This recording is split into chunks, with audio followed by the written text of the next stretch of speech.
Projector connect कर दिया तुमने? वाह प्रदीप भैया नहीं यार खोलो यार, तेज नहीं खोलो। तो बाजार क्या बाजार गलत बात, उन्हें डिस्टर्ब मत करो फालतू, बेचारे आपको बाजार आवाज मार।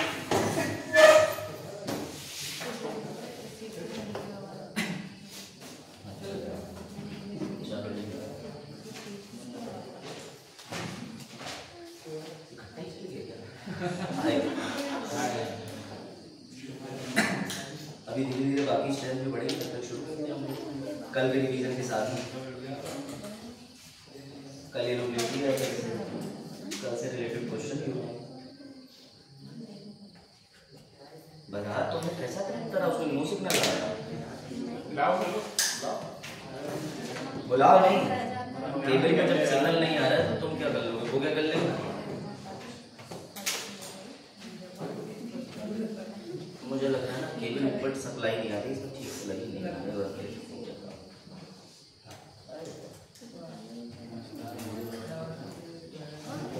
चलो कल टॉपिक जो खत्म किया था वो था उपराष्ट्रपति, ठीक है। चलो बाकी लोग आएंगे जो टेंशन में रहना है गुड, और बाकी लोग कहाँ रह रहे हैं?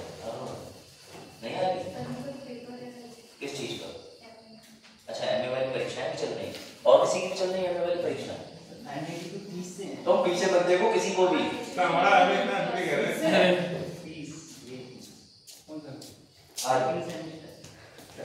तो चलो कल हम लोगों ने टॉपिक फिनिश किया था उपराष्ट्रपति। मेरा सवाल आप सभी से ये है, सबसे पहले मैं सवाल पूछता हूँ, उपराष्ट्रपति वर्तमान में कौन है? हाँ, और इज्जत से नाम लेना कहते हैं माननीय विधायक, क्या डरा गई क्या? मान लिया तो इस समय प्राइम मिनिस्टर नरेंद्र मोदी का नाम तो भी मान लिया।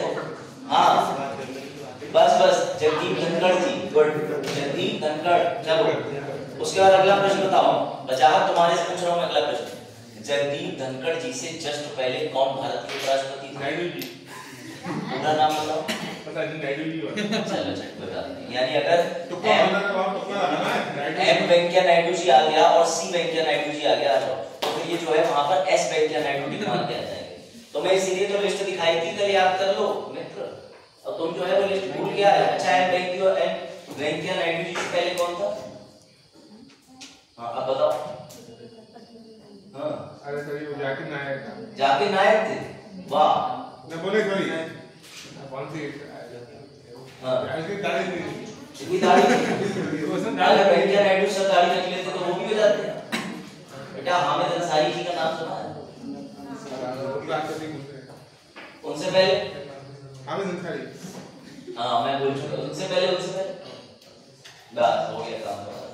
चलो कोई बात नहीं, लिस्ट भैया याद कर लो कुछ, अगर लिस्ट याद कर लोगे भला तुम्हारा ही, जैसे इनकी लिस्ट याद कर लो। चलो आ जाओ, एक बार मैं चाहता हूँ तुम सारे नाम पढ़ लो। सबसे पहले कौन है?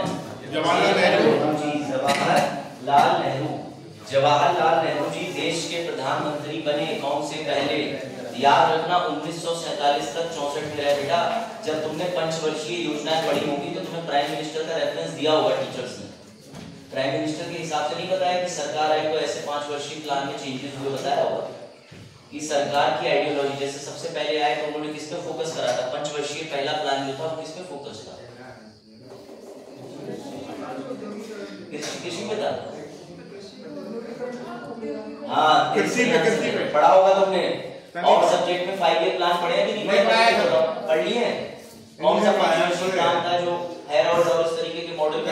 इंग्लिश में पढ़ाया तो पढ़े। अरे एक के बाद इंग्लिश पढ़ा, ऐसा नहीं। आप हिंदी के घर से आके आप कहीं और से टॉपिक रिवाइज कर लेते हैं, इंग्लिश में क्या मतलब? ऐसे तो इंग्लिश में हमने भी लिखा है। आप समझा पांच पे आपका इंग्लिश में होता है समझा। हां समझा, इंग्लिश देते हो, बोल अरबी में देते हो, पाकिस्तान ले जाए आपको। चलो छोड़ो फिर बात करते हैं। पहले बताओ जवाहरलाल नेहरू जी को ध्यान से, उसके बाद आए गुलजारी लाल नंदा जी। इनके आगे स्टार क्यों बना है? इंदिरा गांधी जी के नाम पे नहीं बना स्टार। गुड, देश ने एकदम सही आंसर दिया, प्रधान ने भी सही आंसर दिया। ठीक है, राइट है। लाल बहादुर शास्त्री का बताओ। लाल बहादुर शास्त्री जी के आपने तमाम किस्से सुने होंगे। अभी हम लोगों ने जयंती मनाई थी, उसमें इन्हीं का तो था ना, उसमें 2 अक्टूबर। वेरी गुड बजा। Gulzari Lal Nanda ji came back again. उसके बाद छोड़ दो मेरी फेवरेट, उसके बाद उनके फेवरेट नहीं, मोरारजी देसाई। याद रखना इंदिरा गांधी मोरारजी देसाई का ना बड़ा अच्छा टसल चलता रहा। और तुम्हें मोरारजी देसाई से संबंधित एक किस्सा भी बताऊंगा जो तुम्हें शायद नहीं पता होगा। अच्छा किस्सा है, मतलब तुम्हें जानकारी होना चाहिए। उसके बाद आए चरण सिंह। आप अपने पेरेंट्स से पूछिएगा, अपने पापा से, जब उन्होंने 10th दिया था और यूपी बोर्ड में रहे हो तो वो चरण सिंह जी को बड़ा सम्मान से याद करेंगे।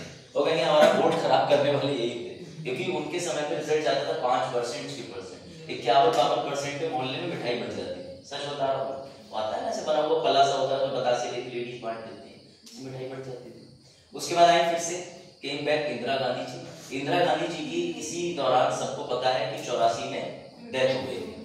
ठीक है, ये उस समय इनकम्बेंट थी, यानी अपने पद पे विराजमान थी, और इनकी डेथ को लेकर के केस चला। जो 2 लोग थे, इन्होंने ऑपरेशन ब्लू स्टार चलाया था, बड़ा चर्चा में रहा था। पता है क्या? यस, वेरी गुड, बहुत बढ़िया। आ जाओ। तो इनके कई ऐसे कृत्य थे जो बड़ा विवादित थे। उसके बाद इन्हीं की डेथ का फायदा उठाकर क्या राजीव गांधी। फिर तुम्हें मैंने राजीव गांधी में अच्छे से केस पढ़ाया था, ठीक है, शाह बानो वाला, याद आ रहा है? शाह बानो केस के समय किस तरीके से राजीव गांधी जी ने मुस्लिम तुष्टीकरण की राजनीति करने का प्रयास किया था, और इन्होंने निकाला था Muslim women right divorce protection act करके निकाला था, मैंने बताया था। उसके बाद आते हैं कुछ, मैंने आपको ये लिस्ट इसीलिए पढ़वाई है ताकि इस लिस्ट में कुछ ऐसे व्यक्ति के नाम है जो आज आप पहली बार सुनोगे, पॉपुलर लीडर के तो आप नाम सब जानते हो, तो एटलीस्ट एक बार लिस्ट पढ़ लो ताकि 28-29 नहीं कुछ आ जाए तो कराओ। पहली बात तो आएगा नहीं तब। राजीव गांधी जी के बाद आते हैं विश्वनाथ प्रताप सिंह, बीपी सिंह। अब बीपी सिंह जी गवर्नमेंट में जो है यहाँ पे भी सख्ती, नियम पालन, संयम सब हुआ, ठीक है। उसके बाद आते हैं चंद्रशेखर, बड़े इनोवेटिव आदमी थे, काफी अच्छे इन्होंने काम करे, बड़ा मीडिया में हाईलाइटेड हुए। और फिर माना जाता है पीवी नरसिम्हा राव की गवर्नमेंट में तो मजा ही है। कैसे बेटा? इसी समय पर वित्तीय मंत्री कौन थे? आदरणीय मनमोहन सिंह जी थे, जिन्होंने लिबरलाइजेशन, प्राइवेटाइजेशन, ग्लोबलाइजेशन, तुम्हारे पेट परीक्षा जो सबसे पहली बार हुई थी जिसमें सेंटर पीलीभीत थे, उसमें एक क्वेश्चन आया था कि किस प्रधानमंत्री के कार्यकाल के दौरान लिबरलाइजेशन, प्राइवेटाइजेशन, वैश्वीकरण, निजीकरण, समझ रहे हो, और इस तरीके के, बिल्कुल सही, ये 3 तरीके के जो करण हुए थे कौन से मंत्री ने करे? तो ज्यादातर लोगों को पता नहीं था, वो टिक मार के आ गए थे मनमोहन सिंह थे। मनमोहन सिंह कभी प्रधानमंत्री इस टाइम पे नहीं थे जब एलपीजी आया था, याद रखना, उस समय पे प्रधानमंत्री थे पीवी नरसिम्हा राव, गुलनमत। ये पैट ने बड़ा अच्छा गेम खेला था, फर्स्ट एग्जाम में दिया था, मुझे याद है क्वेश्चन। चलो हाँ भैया, पैट देता हूँ मैं, पैट के बाद ही लेखपाली हुआ था मेरा क्लियर, ठीक है, तो ये है डॉक्यूमेंट वेरिफिकेशन। चलो देखो, पीवी नरसिम्हा राव के बाद अटल बिहारी वाजपेयी जी आए। ये तो सब जानते हैं कि एक कवि होने के साथ साथ दूरदर्शी व्यक्ति थे, और इन्हीं के साथ एक व्यक्ति रहते थे, आदरणीय प्रधानमंत्री नरेंद्र मोदी जी, जो आज कहां तक पहुंच गए। उसके बाद एच.डी. देवगौड़ा साहब आए। देवगौड़ा साहब की नीतियां भी काफी भिन्न थी, लेकिन ठीक है। फिर आते हैं, इन्हें कहा जाता है काफी ब्रिलियंट व्यक्ति थे, इंद्र कुमार गुजराल। आई थी गुजराल का पढ़ा होगा, नहीं पढ़ा? आई थी गुजराल का। इनके बारे में ना सिर्फ कुछ नहीं, विकिपीडिया में 3-4 लाइनों का एक लिखा हुआ है, लेकिन इनके बारे में थोड़ा थोड़ा पढ़ लेना कि इनकी गवर्नमेंट ने कैसी आइडियोलॉजी थी, कैसे करा, पता होना चाहिए यूपीएससी के व्यक्ति को। क्योंकि जब वो तुमसे इंटरव्यू में आंसर पूछते हैं, तो अगर उन्होंने पूछा कि जब आज से 1984 या 1991 में एलपीजी आया था, तो उस समय के सरकार, प्राइम मिनिस्टर और इंपॉर्टेंट मिनिस्टर के नाम तुम्हें पता होना चाहिए, तभी तो तुम एक रूपरेखा तैयार करो। अटल बिहारी वाजपेयी जी दोबारा आए, आई के गुजराल के बाद। आ जाओ बेटा। उनके बाद आते हैं मनमोहन सिंह जी। मनमोहन सिंह का कार्यकाल भी बहुत बढ़िया रहा, 2004 से लेकर 2014 तक, यानी इन्होंने 2 टर्म सर्व किए। लोगों ने 2 बार करे, इन्होंने 2 टर्म सर्व करे। कई ऐसे प्राइम मिनिस्टर हैं, 2 कौन कौन? एक बराबर वाले। अच्छा, एक बराबर वाले, चले बराबर वाले तो हैट्रिक भी मारे। चलिए देखो, मतलब ये व्यक्तिगत है, इसमें आप अपनी टिप्पणी कर सकते हैं, मैं ये नहीं मना कर रहा। हमारे honourable prime minister Narendra Modi ji, जो 26 मई 2014 को आए, 26 मई 2014, और अभी चल रहे हैं। और अभी जो इलेक्शन होंगे कौन से होंगे? 18वीं लोकसभा के होंगे। उसके बाद फिर से तय कर दिया जाएगा कि कौन देश का प्रधानमंत्री बनेगा। अब चलो शुरू करते हैं, ठीक है ना? 9:09 हो चुके हैं, जो लोग आने थे आगे। आज हम जिस ऑफिस की बात करने जा रहे हैं, प्राइम मिनिस्टर की, कहा जाता है कि सोर्स ऑफ पावर, यानी शक्ति का स्रोत है। मैं आपको कई बार वजह बता चुका हूं, लेकिन मैं पुनः बताता हूं, क्योंकि इनमें और राष्ट्रपति में सबसे बड़ा अंतर है मतदान। राष्ट्रपति कैसे चयनित होते हैं, प्रत्यक्ष या अप्रत्यक्ष, इसे इंग्लिश में इनडायरेक्ट बोलते हैं। ठीक है, इंग्लिश में इनडायरेक्ट बोलते हैं। राष्ट्रपति के चुनाव को कैसे किया जाता है, अप्रत्यक्ष तरीके से। लेकिन हमारे जो नरेंद्र मोदी जी हैं, जो ये पीएम साहब हैं, ये कैसे चयनित होके आते हैं? तो क्या हम प्राइम मिनिस्टर के चुनाव में वोट देते हैं? नहीं, हम अभी चुनेंगे सांसद के जो चुनाव होंगे। अभी आप मई 2024 में जो वोट डालोगे, चाहे वरुण गांधी जी को डालो, मेनका गांधी जी को डालो, लेकिन सर उस समय हमारे संजय भैया को वोट नहीं देंगे? नहीं बेटा, क्योंकि वो यूपी के विधानसभा के चुनाव नहीं है, वो केंद्र के लोकसभा के चुनाव है। तो पूरे इंडिया में पीलीभीत से, बरेली से, अलग अलग जिले से जो कि निर्वाचन क्षेत्र बोले जाते हैं, वहां से लोग खड़े होंगे और आप देखोगे कि बरेली से कोई सांसद चुना गया, पीलीभीत से सांसद चुना गया। सांसद केंद्र का मंत्री कहना ज्यादा उपयुक्त होता है, क्योंकि वो यहाँ से चयनित होने के बाद जाके बैठेंगे संसद दिल्ली लोकसभा के अंदर। समझ रहे हो बात को? तो इसीलिए जब उनका चुनाव होगा, उन्हीं का चुनाव होने के बाद जो पार्टी ज्यादा सीटें लाएगी, उन्हीं में से कोई एक बन जाएगा honourable prime minister of India. तो सर प्राइम मिनिस्टर का चुनाव नहीं होता? नहीं, डायरेक्टली हम कभी प्राइम मिनिस्टर को वोट नहीं देते, हम उस व्यक्ति को वोट देते हैं, बाद में जो मेजॉरिटी पार्टी तय कर ले वो बना देते हैं। आ जाओ करीना और सेकंड, चलो फिर आगे बढ़ो। अब उसके बाद अभी सभी को पता है, कंफ्यूज मत होना, देश के 14वें और कई जगह मैंने देखा 15वें प्रधानमंत्री भी लिखा हुआ था। तो मैंने कहा ऑफिशियल विकिपीडिया को मैं ऑफिशियल नहीं मानता, विकिपीडिया पे आप और मैं भी जाके इन्फॉर्मेशन अपडेट कर सकते हैं। मुझे कई जगह 15 भी मिले हैं, ये जैसे जागरण जोश की वेबसाइट है उसमें 15वें नंबर पे दिया हुआ है, तो तुम लोग इसको वेरी कर लेना। अगर कभी एग्जाम में आया और 15 दिया हुआ हो तो 15 ही मान, क्योंकि ये विकिपीडिया पे 2022 के अकॉर्डिंग इन्होंने दिया, और जबकि दूसरा टर्म भी पूरे कर गए तो 15वें नंबर पे तो कोई नहीं। ठीक है, तो बेसिकली 15 मानना, कंफ्यूज मत रहना। बाकी तुम्हें हेड ऑफिस वगैरह सब बता दिए थे, ये आरएसएस वगैरह से सब जुड़े हुए थे, कुछ पार्टी से थे, कब से हैं वो सब इतना जरूरी नहीं है, बस जरूरी ये है कि देश के ऑनरेबल प्राइम मिनिस्टर हैं। अच्छा, बस आप कोई और पद भी होता है जो प्राइम मिनिस्टर होल्ड कर सकते हैं, मंत्री कैबिनेट का। वेरी गुड, बहुत बढ़िया। और कोई क्या ऐसा हो सकता है, संभव है कि रक्षा मंत्री भी रहे और देश के प्रधानमंत्री भी हो सकता है? 101% याद रखना, इंदिरा गांधी जी एकमात्र ऐसी महिला थी बेटा जो प्राइम मिनिस्टर भी थी, वित्तीय मंत्री भी थी और बजट पेश किया था। ये फैक्ट याद रखना। तो यानी कि ऑनरेबल प्राइम मिनिस्टर चाहे तो डबल पद ले सकते हैं, यानी ट्रिपल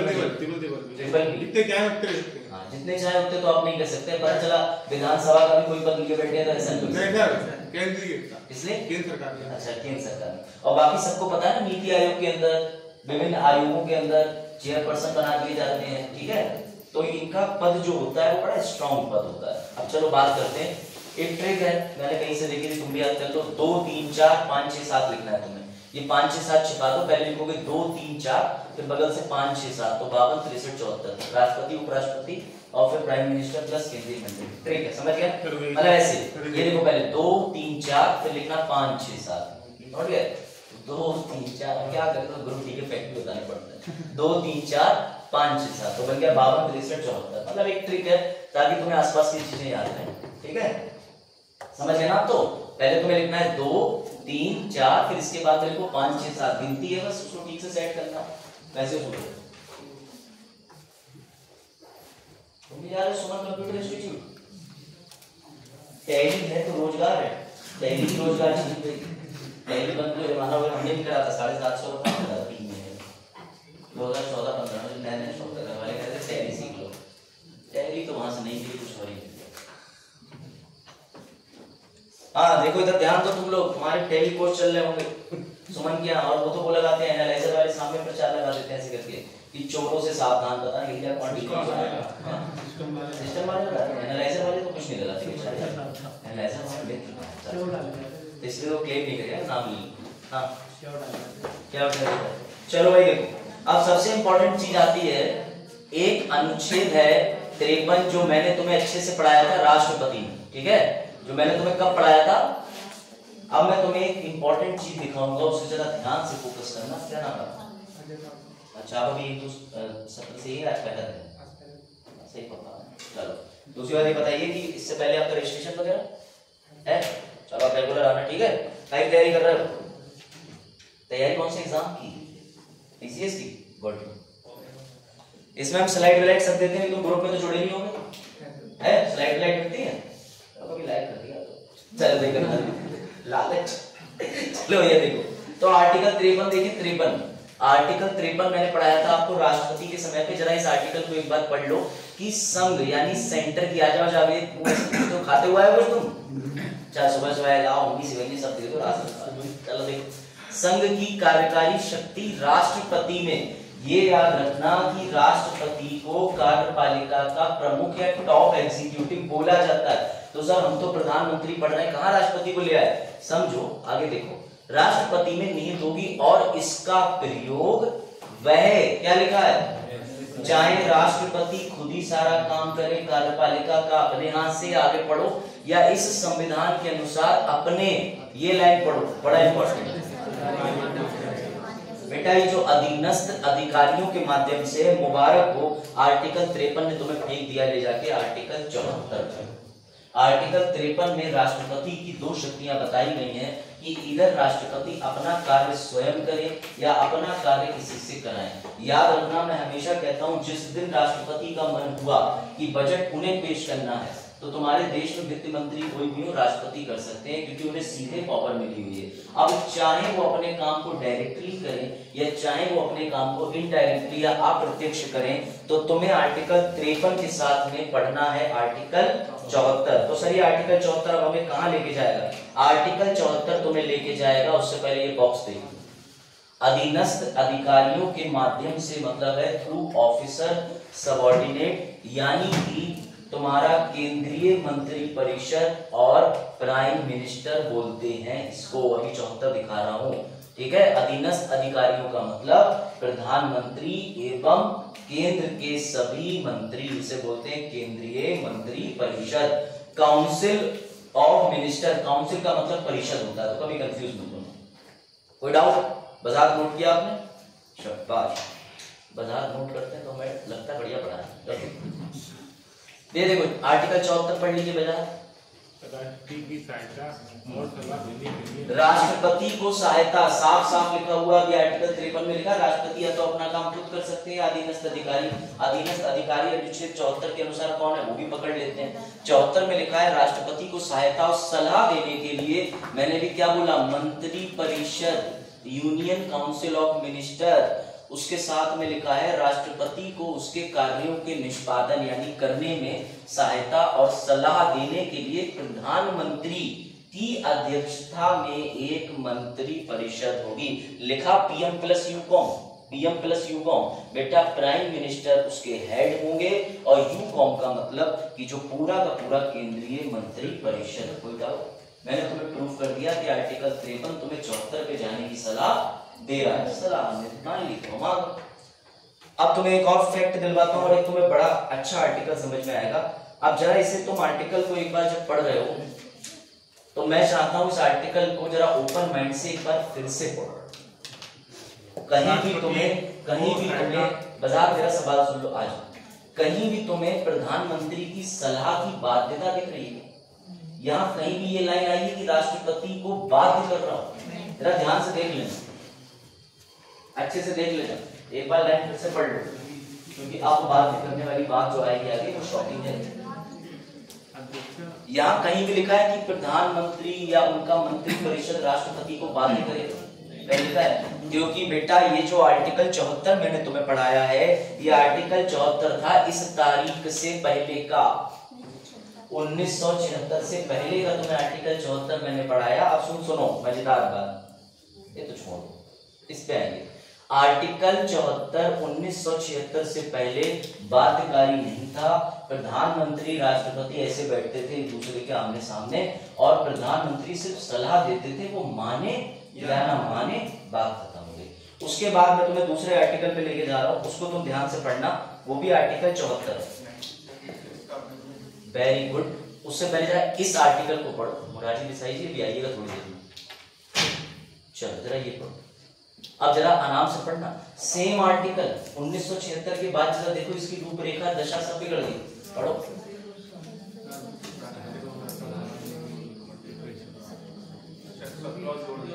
हाँ सब क्लॉज भी जोड़े गए हैं, लेकिन लाइनें पढ़ो, लाइनें क्या लिखी है? दो बार सलाह की बातें हो गई। अभी तक इससे पहले की सलाह शब्द आया कहीं नहीं था। प्रैक्टिकल चीजें पढ़ने का मजा ही कुछ और। दिख रहा है? इंग्लिश में कोई दिक्कत नहीं, बता देना इंग्लिश में। आलो पढ़ो।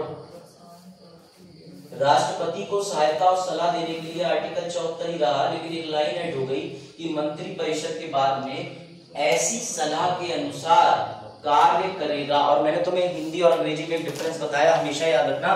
हिंदी में तुम अर्थ नहीं निकाल पाओगे, लेकिन अंग्रेजी में अगर शैल आ गया तो इसका मतलब कंपलसरी है। इंग्लिश में अगर मे लिखा हो तो कंपलसरी नहीं है। क्यों सर, ऐसा क्यों किया, ऐसा क्यों किया बेटा? ऐसा इसलिए किया गया क्योंकि आर्टिकल 53-74 का सारा काम अच्छे से चल रहा था। पहले बाध्यकारी नहीं था, लेकिन उससे पहले तुम अपनी टेंशन देख लो। पढ़ो उसकी दिल्ली टेंशन में एडमिट कार्ड देख रही बैठ कर रखा हुआ कि पेट बड़ा था। देखो तुम अपनी टेंशन में मतलब निकाल दो, है ना? चलो बढ़िया, चलिए बड़ा धब्बा। चलो तो देख लो भैया, जो लोग टेंशन से बाहर आ जाओ, तुम्हारी स्पेशल पेट मीम बनाया, ठीक है ना? तो देखो बिल्ली का भी सेंटर पड़ा है, एडमिट कार्ड वो पड़ा हुआ है वहां पर। बिल्ली तक दे देंगे क्या हो गया? बिल्ली तक नहीं मतलब। चल अब बेटा ध्यान से बड़ा सीधा कौन है? इंसान ना जाए पेपर। नहीं इंसान तो जाएगा। किसी इंसान का फोटो नहीं दिखा सकते। तुम्हारा फोटो दिखा के ऐसे लटाए निकालेंगे तो तुम ही कहोगे यार ऐसा डिफॉर्मेशन बनता है। नहीं वो कोई दिक्कत नहीं है, लेकिन मैं पैड देने भी नहीं जा रहा हूं। हाँ देखा, तुमने देखा ध्यान से? भैया तुम जा रहे हो पैड देने? हम तो जरूर डाले नहीं फॉर्म। अरे जो ने फॉर्म तक नहीं डाला, इतनी घृणा तो और क्या? पेट का सवाल है, पेट कोई नौकरी नहीं दे, पकड़ लो वो। चलो वापस आ जाओ, इसको देखो ध्यान से। अब अगला सुनो, 1976 से पहले बजा कर ध्यान दे दो, हो गया से पता। राष्ट्रपति का ये भैया आर्टिकल बस छोटा सा था, इसमें कहीं बाध्यकारी या सलाह का कोई शब्द नहीं दिख रहा था।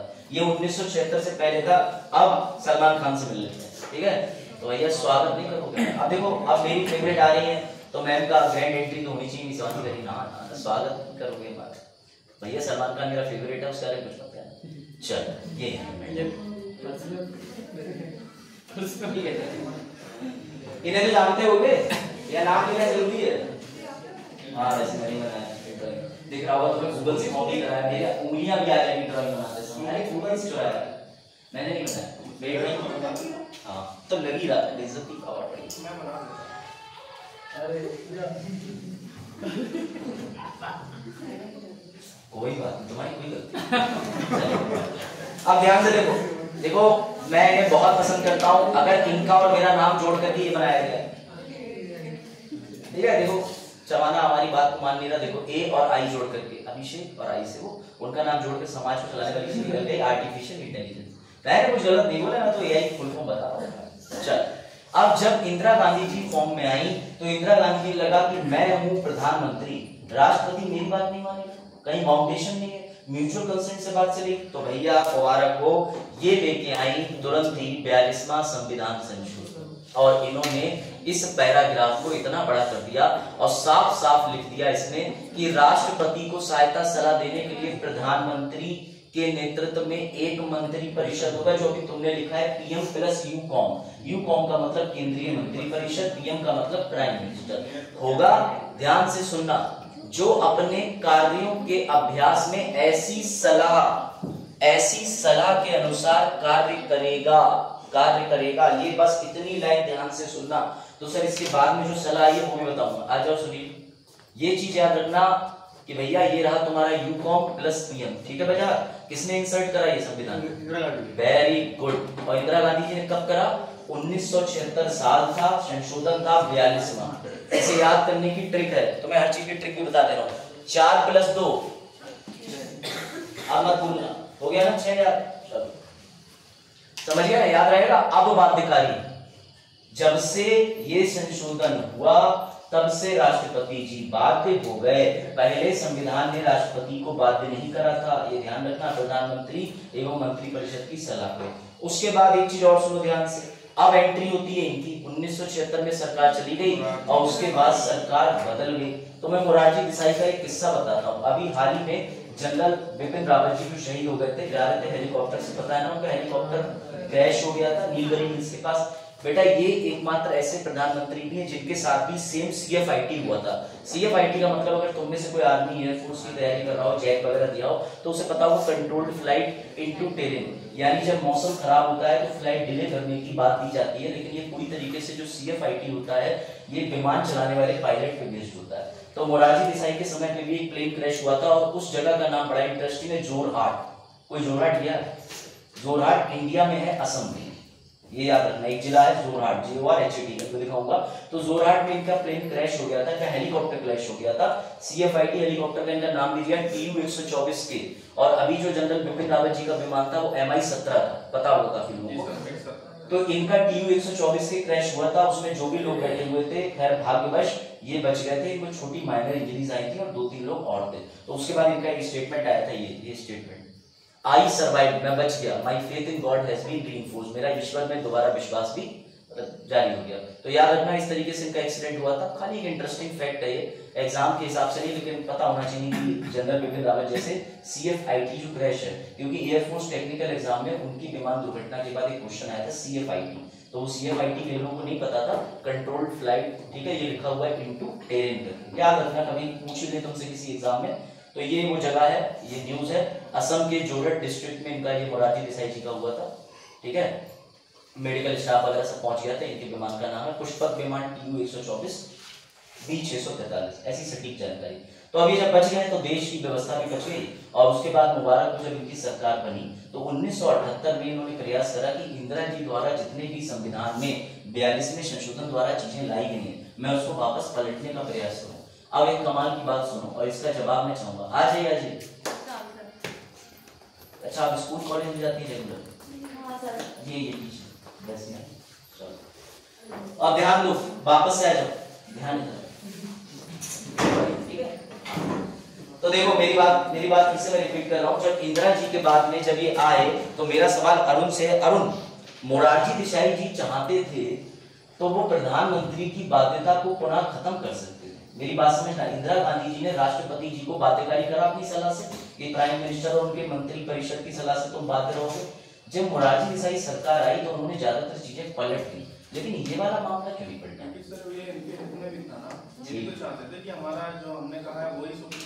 वेरी गुड, इसका बिल्कुल सही, इसका एग्जैक्ट आंसर कोई नहीं है, चक्कर में मत पड़ना, हर सच बता रहा हूं, इसका यही एग्जैक्ट आंसर है, लो पढ़।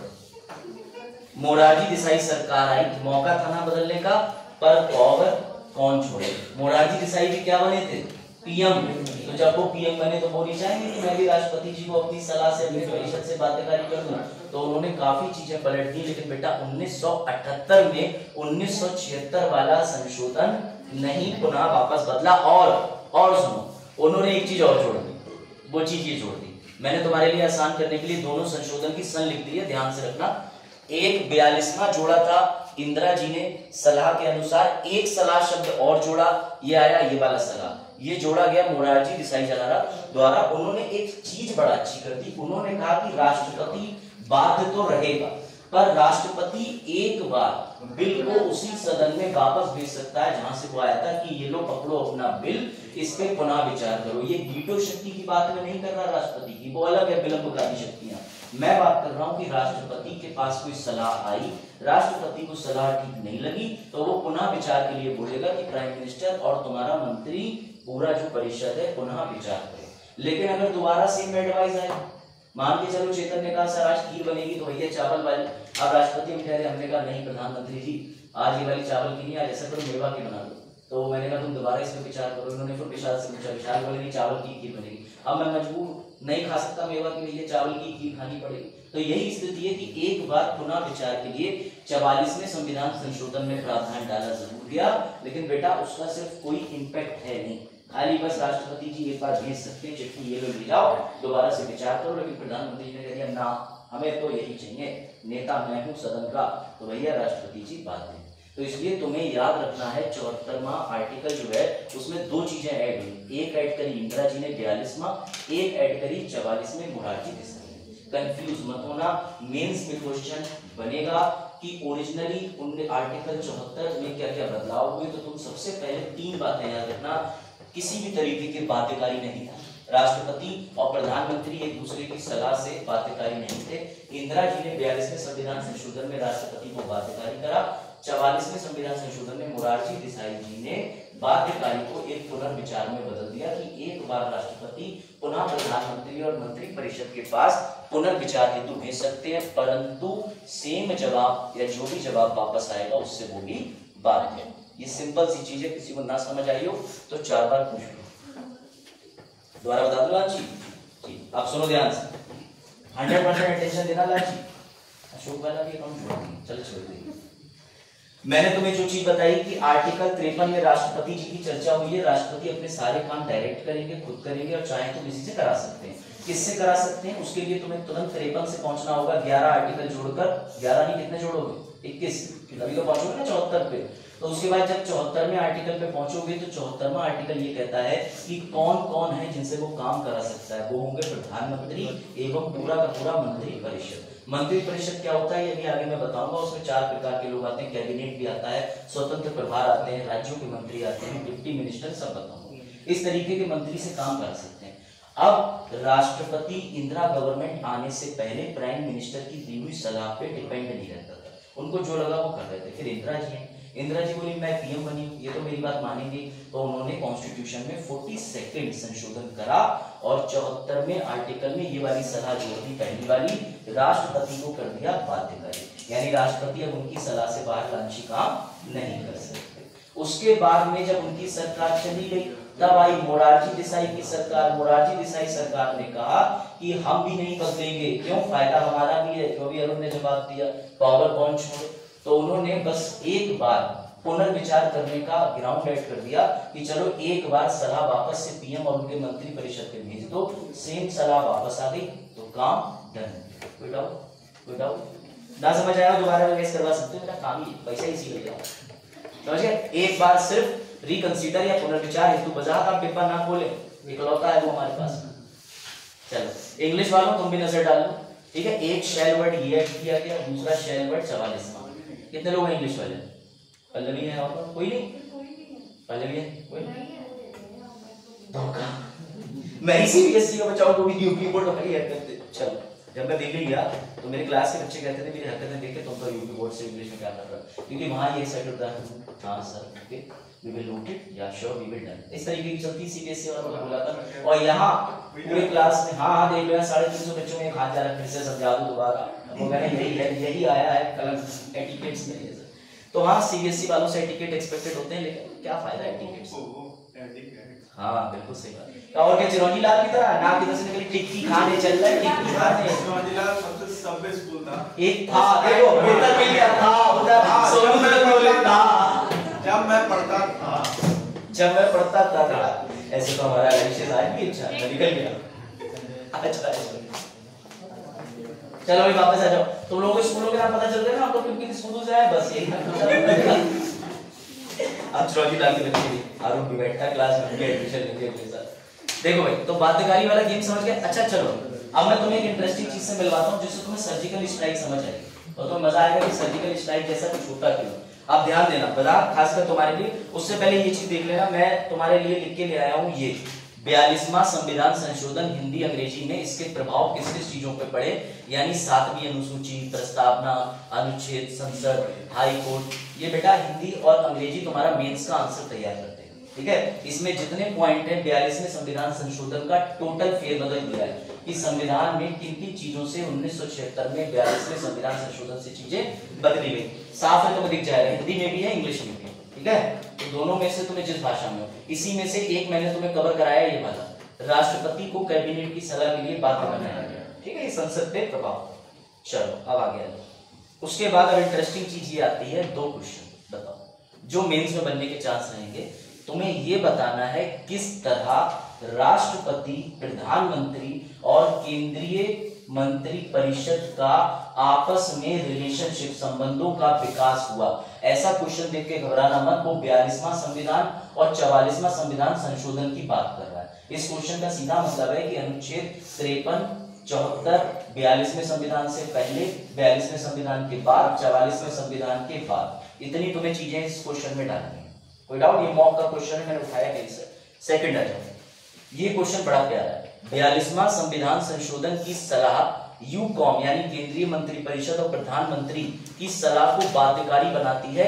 इसके रेफरेंस में 44वां संविधान संशोधन करना है। दिया तुम्हें 42वां है, तुमसे 44वां पूछा गया है। सेम लिख देना कि ये सरकार आई 1978 में, इसने संशोधन करा, संशोधन करके सलाह वाला ऑप्शन डाला, पुनर्विचार। अगर तुमने इतनी बात लिख दी, समझ गए, तो तुम्हारा काम हो जाएगा। और मैं बता रहा हूँ, जो तुम्हारा बात है उसका आंसर मेरे पास है।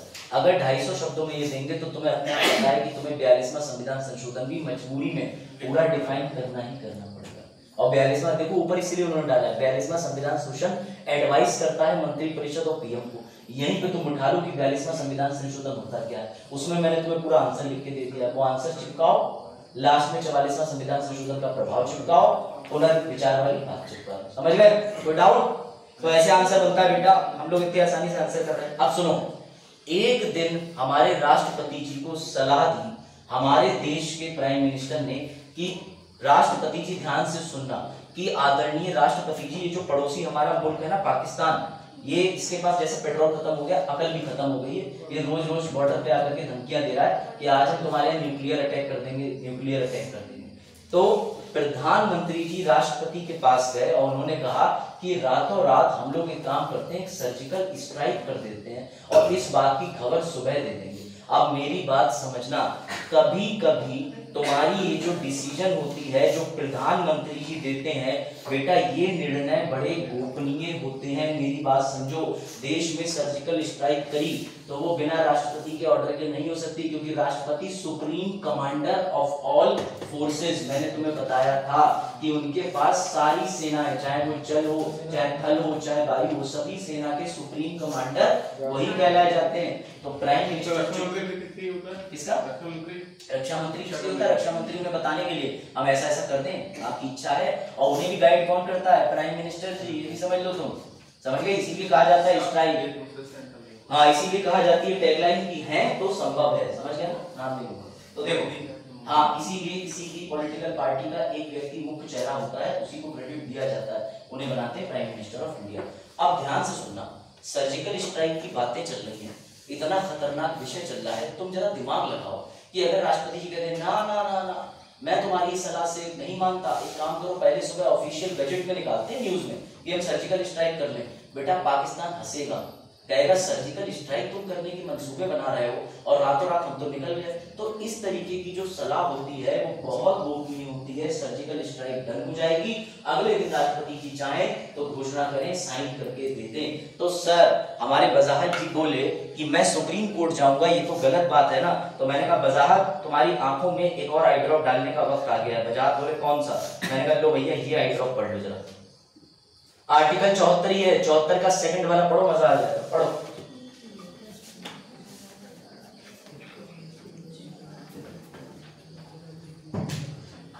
आर्टिकल 74 यह है प्रश्न कि क्या मंत्रियों द्वारा राष्ट्रपति को कोई सलाह दी गई थी, और यदि हाँ तो क्या, की जांच किसी भी अदालत में नहीं की जाएगी। सुप्रीम कोर्ट, हाई कोर्ट, कोई कोर्ट बना लो बेटा, अगर तुम्हारे प्राइम मिनिस्टर ने राष्ट्रपति को सलाह दे दी, राष्ट्रपति ने कार्य कर दिया, तो अनुच्छेद 74 का दूसरा वाला क्लॉज उन्हें किसी कोर्ट में उस सलाह को उजागर करने की अनुमति नहीं देता है। This is called reading of polity, clause by clause, article by article.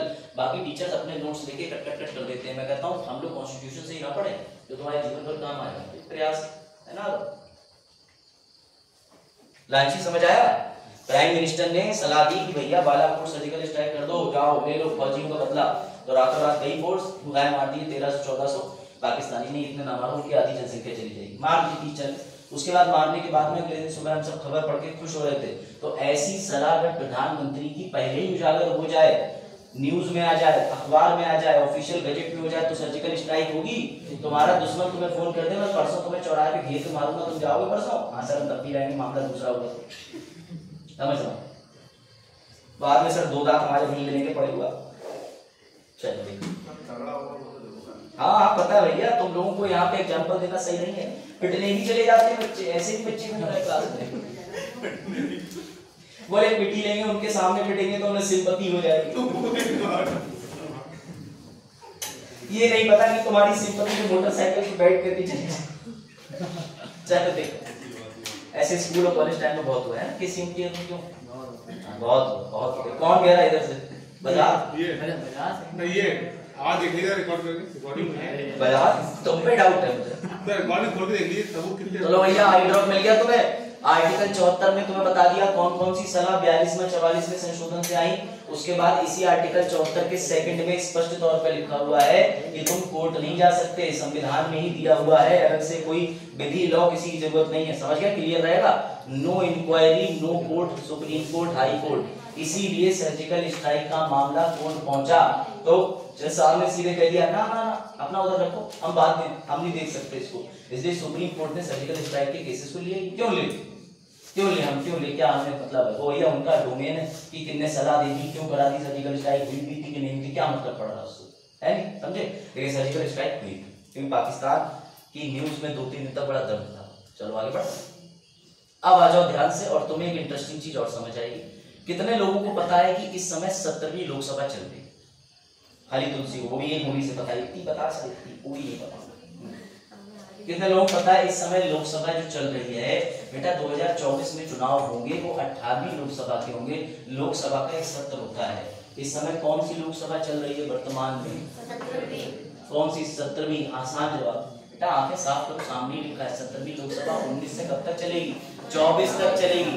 अब ध्यान से सुनना, अभी अगले साल प्रधानमंत्री नरेंद्र मोदी जी रेजिग्नेशन देंगे अपना, आबादी क्लास घबरा के रिजाइन करेंगे। क्यों? 2019 में भी रिजाइन करा था।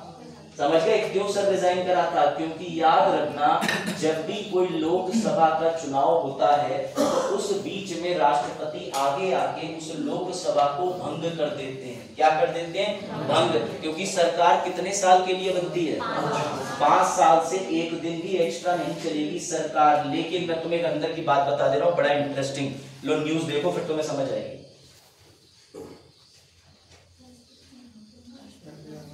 ये पुरानी लोकसभा की बात कर रहा हूँ, 16वीं की। समझ रहे? जो 2019 में 17वीं बनी उससे पहले की खबर है, पढ़ लो इसको, फिर तुम्हें लेके चलता हूँ। राष्ट्रपति रामनाथ कोविंद ने 16वीं लोकसभा बंद कर दी। ये लाइन पढ़ो, राष्ट्रपति ने शुक्रवार को, ठीक है तो तुमने नाम लिया डैश, और उनके मंत्रिपरिषद की बार बार बात होगी क्योंकि PM+U का इस्तीफा। अरे सर हमारे प्यारे मोदी जी ने इस्तीफा दे दिया। हाँ फिर आगे तो पढ़ो। उन्हें नई सरकार के गठन तक कार्यवाहक यानी पुरानी सरकार बने रहने को कह दिया। भैया चलाते रहो, यानी उन्होंने अपना सिर्फ नाम का रेजिग्नेशन दिया है, काम का रेजिग्नेशन नहीं दिया है, ये ध्यान रखना। तो भैया नाम से तो वो कहे कि PM साहब ने दे दिया, अब सरकार बनेगी, मैं दोबारा बनूंगा तो देखा जाएगा। लेकिन जब तक चुनाव होके नई सरकार नहीं बनती तब तक power will be in the hands of old prime minister. पास पैर तोड़ने के, समझे कि नहीं समझे? अब चलो इसी चीज को हम आर्टिकल में फिट कर देते हैं, देखते हैं अखबार वाले झूठ तो नहीं बोल लेते हमसे बेटा, नहीं बोल लेते। जैसे ही 17वीं लोकसभा भंग होगी, इसे भंग कौन करेगा? राष्ट्रपति। बेटा अफसर ये भी दिखा दो कहां लिखा हुआ है, मुझे पता है तुम्हें हर चीज देखने का शौक है। लो देखो, ग्रुप डी से ग्रुप ए तक कुछ नहीं छोड़ूंगा कि बात हमारा एग्जाम निकलना है। आर्टिकल 85 साफ साफ कहता है, राष्ट्रपति पे बोला है, नीचे क्या लिखा है सबसे लास्ट में? लोकसभा को बंद कर दे। ये होता है स्पीकर जैसे जहां पहुंचो कान के पास लेके तो वहां बेचारा ऐसे पूरे कोई बच्चे इधर हटते हैं, मैं समझ जाता हूँ स्पीकर ने अपना काम कर दिया। 2800 रुपए काम बच्चे को जगाना, पास जाके काटने चीज, कोई बिना इसके भी चीज पड़े तो फिर अलग की बात है। चलो देखो, आर्टिकल 85 में साफ साफ लिखा है, अब 2019 में 17वीं लोकसभा बनी, 19+5 कितना होता है? हाँ कितना होता है? सही पक्का? 19 से 20, 20 से 21, 21 से 22, 22 से 23, 23 से 24 ऐसे गिना जाता है। ये सही कह रहे हैं 24 है, लेकिन याद रखना 19 से 20 1 वर्ष, 20 से 21 2 वर्ष, ऐसे करके सुन लो। उसके बाद 24 में जब अभी दोबारा चुनाव तुम देखोगे, मेरी बात ध्यान रखना, उससे पहले राष्ट्रपति साहब अनुच्छेद 85 का प्रयोग करके 17वीं लोकसभा भंग कर देंगे, सबके इस्तीफे ले लेंगे और इलेक्शन कमीशन ऑफ इंडिया को बोल देंगे, चुनाव आयोग को बोलेंगे कि जाओ प्रधानमंत्री जी के लोकसभा के चुनाव की तैयारी करो। तो याद रखना तुम्हारे कौन कौन से चुनाव, राष्ट्रपति, उपराष्ट्रपति और हमारे लोकसभा के सदस्य के चुनाव, जिसे सांसद का चुनाव बोलते हैं। अभी तक 3 चुनाव कवर किए। कौन करवा रहा है? Election commission of India. Election commission of India announce कर देगा शेड्यूल कि 7 चरण में चुनाव होंगे, 6 में होंगे, 2 में होंगे, 3 होंगे। चरण नहीं है आज इसी बात में, चरण छुट्टी मान गए। चलो अब ध्यान देना, उसके बाद में जब नई लोकसभा आएगी 18वीं, तो 2 माह के लिए गैप हो जाता है। तो क्या देश में सरकार नहीं रहेगी? बेटा रहेगी, यही मैंने लिखा है। इसे बोलते हैं केयर टेकर सरकार। केयर टेकर का मतलब उस समय के लिए पुरानी सरकार नई सरकार बनने तक काम करेगी। इसका मतलब हो जाएगा, समझ गए? तो आया तुम्हें समझ में? अब देखो मीम कम है तो ऐसी काम चलेगा, सस्ती करेंगे। मीम है, आलोक को मुझे कुछ मीम भेजे, मैं दिखाऊंगा। यार तीनों डाल दिए, ठीक है? चल उसमें आलोक का नाम भी डाल, तो आगे बढ़ते हैं। समझ के लो जरा, इसका उत्तर दे दो पहले। तुम लोग हाँ मीम भेज सकते हो, मैं तुम्हारे मीम को शाउट आउट दूंगा। शाउट आउट समझते हो ना? मतलब छोड़ो यार, तुम्हारी जनरेशन में कौन सी चीजें देख रही। हाँ डायरेक्ट प्रत्यक्ष। अरे इसके उत्तर पे आ गए। शाउट आउट का मतलब पूछा तो वो नहीं पता है। वाह, शाउट आउट का मतलब इंटरनेट पर सामने एक जो गेम व्यक्ति है जो कुछ कर दिखा रहा है, वो तुम्हारा नाम लेगा, उसे शाउट आउट कहते हैं। अरे तुम लोग गेमिंग वाले चैनल नहीं देखते क्या? नहीं देखते हो? गेमिंग वाले जो सब पबजी वबजी लेकर के बैठ जाते हैं, उसको शाउट आउट देते हैं ना, पैसे मिलता है यार, पैसे कैसे बताओ भाई। लोकसभा के चुनाव कैसे होते हैं? सब बाज कैसे होते हैं? सोनू तीसरा वाला विकल्प तो नहीं टिक मार रहे तुम? मशीन से, सिलाई मशीन से। चलो याद रखना, लोकसभा का चुनाव प्रत्यक्ष होगा क्योंकि उसमें सूरज और जितने भी बच्चे बैठे हैं, आलोक, शिवांगी, शायरा, पल्लवी, सही है, और नजीबाबाद से हमारे पुराने दोस्त खालू मामू ने फोन किया है। ऐसे चलता था ना रेडियो एफएम पे, वही बन रहा है यहाँ पे। तो ऐसे करके दूरदर्शन पे आता था आकाशवाणी। तुमने सुना है? पुराने तुम हो? पापा तुमने सुना है? तो हो गया पुराना, तो आता था। अरे तुम लोगों ने सुना होगा, आज भी तुम स्क्रॉल करो 100.4 लोग कहते हैं नजीबाबाद से। कई बार बोला कि चिंटू की मौसी प्यार से, इसमें सब ऐसे करके सब आता था। चलो तो याद रखना, जिन चुनाव में तुम शामिल हो, तुम वोट डाल रहे हो, पीछे लिख मत लेना नजीबाबाद हो या आईफोन कौन, पीछे लिख लो वीरपाल कौन, संजीव कुछ और लिख रहे हैं, वो मत लिख लेना आईफोन और ये सब। हाँ जाके सुनूंगा। देखो ध्यान से, इलेक्शन ऑफ लोकसभा चुनाव प्रत्यक्ष होता है, उसमें तुम वोट देते हो। राष्ट्रपति का चुनाव कैसा होता है? उपराष्ट्रपति का चुनाव, राज्यसभा के सदस्यों का चुनाव अप्रत्यक्ष ही होता है, लेकिन राज्यसभा के जस्ट नीचे नीचा वाला सदन है लोकसभा, उसका चुनाव प्रत्यक्ष होता है। कंफ्यूज मत होना, कहीं तुम सोचो संसद के अंदर 2 अंग तो होते हैं, लोकसभा राज्यसभा, राज्यसभा का अप्रत्यक्ष हो रहा है तो लोकसभा का कैसे होगा? लोकसभा का प्रत्यक्ष होगा। जहां जहां कंफ्यूजन के एरिया है नहीं छोड़ेंगे। उसके बाद में ये आर्टिकल मैंने तुम्हें पढ़ा दिया। इस आर्टिकल के बाद ध्यान से सुनना, जैसे ही इलेक्शन कमीशन ऑफ इंडिया अपना काम कर देगा, सरकार चल गई देश में, उसके बाद अब आता है एक और पार्ट जिसे मैं कहता हूं निर्वाचन क्षेत्र। ये है अभी एक ऐसा map election commission of India की वेबसाइट पे तुम्हें मिलेगा जैसे 2024 में लोकसभा के चुनाव होने वाले हैं। मेरा वाला मैप तो इतना साफ नहीं है, वो सारा अच्छे से मैप बताएंगे, उसमें वो निर्वाचन क्षेत्र बताएंगे। निर्वाचन क्षेत्र समझते हो? निर्वाचन क्षेत्र मतलब तुम जिस जगह पर अपने किसी सांसद को वोट देते हो वो पीलीभीत तो है, उसका दूसरा नाम इलेक्शन कमीशन ऑफ इंडिया की नजर में निर्वाचन क्षेत्र है, जहां पर व्यक्ति को निर्वाचित किया जाएगा। कॉन्स्टिट्यूएंसी चुनेंगे, निर्वाचन वोट डालना मतदान प्रक्रिया से, तो उसे कहते हैं निर्वाचन क्षेत्र। सर ये निर्वाचन क्षेत्र कौन बनाता है? तो ये बनाता है डिलिमिटेशन कमीशन आयोग, परिसीमन आयोग होता है। ये कब बना था परिसीमन आयोग? 1951 में। अब तक 4 बार बना। जब बनेगा अब ये तो समझ लेना जम्मू कश्मीर और लद्दाख की सीटें भी तुम्हें देखने को मिलेंगी, क्योंकि क्षेत्र में कितनी सीटें होना चाहिए, कितनी सीटों पे निर्वाचन होना चाहिए, सारा का सारा काम ये तय करके इलेक्शन कमीशन ऑफ इंडिया के हाथ में दे देते हैं। और इलेक्शन कमीशन ऑफ इंडिया चुनाव के लिहाज से सबकी लिस्ट जारी करता है कि कौन कौन कहां से कैसे कैसे खड़ा हुआ है। इसी में ड्यूटी लगती है आईएएस ऑफिसर की। एक आईएएस ऑफिसर है, मैं उनका नाम नहीं लूंगा, मेरे नाम राशि बस इतना समझ जाओ। ठीक है। तो उनको अभी उन्होंने अपना रेजिग्नेशन दे दिया है। वो बने थे 2011 में, जिनके गाने भी आए थे, बड़ा इंटरेस्टिंग सॉन्ग वॉन्ग आए थे, सुनाओ तुमने। एक ऐसा आईएएस है जिसने जुबिन नौटियाल के साथ एक एल्बम में गाना भी गाया और उन्होंने 1-2 शॉर्ट मूवीज में काम करा। उनकी गलती ये हो गई कि उन्हें बनाया गया इलेक्शन ऑब्जर्वर, यानी कि चुनाव की देखरेख करने वाला। तो बिल्कुल बिल्कुल, तो उनका क्या रहता है कि जब चुनाव की देखरेख करने का काम सौंपा जाता है तो तुम्हें बड़ा गोपनीय रहना है। तुमने देखा कि चुनाव की टीम सामने नहीं आती, उन्होंने अपने उस गाड़ी के साथ जहां इलेक्शन ऑब्जर्वर की प्लेट लगी थी, उन्होंने उसके साथ सेल्फी इंटरनेट पे अपलोड कर दी। अब वो यूपी कैडर में बतौर आईएएस नौकरी कर रहे थे, तो तुरंत यूपी में हमारे योगी जी ने सट्टी में लिया और कारण बताओ नोटिस जारी करा।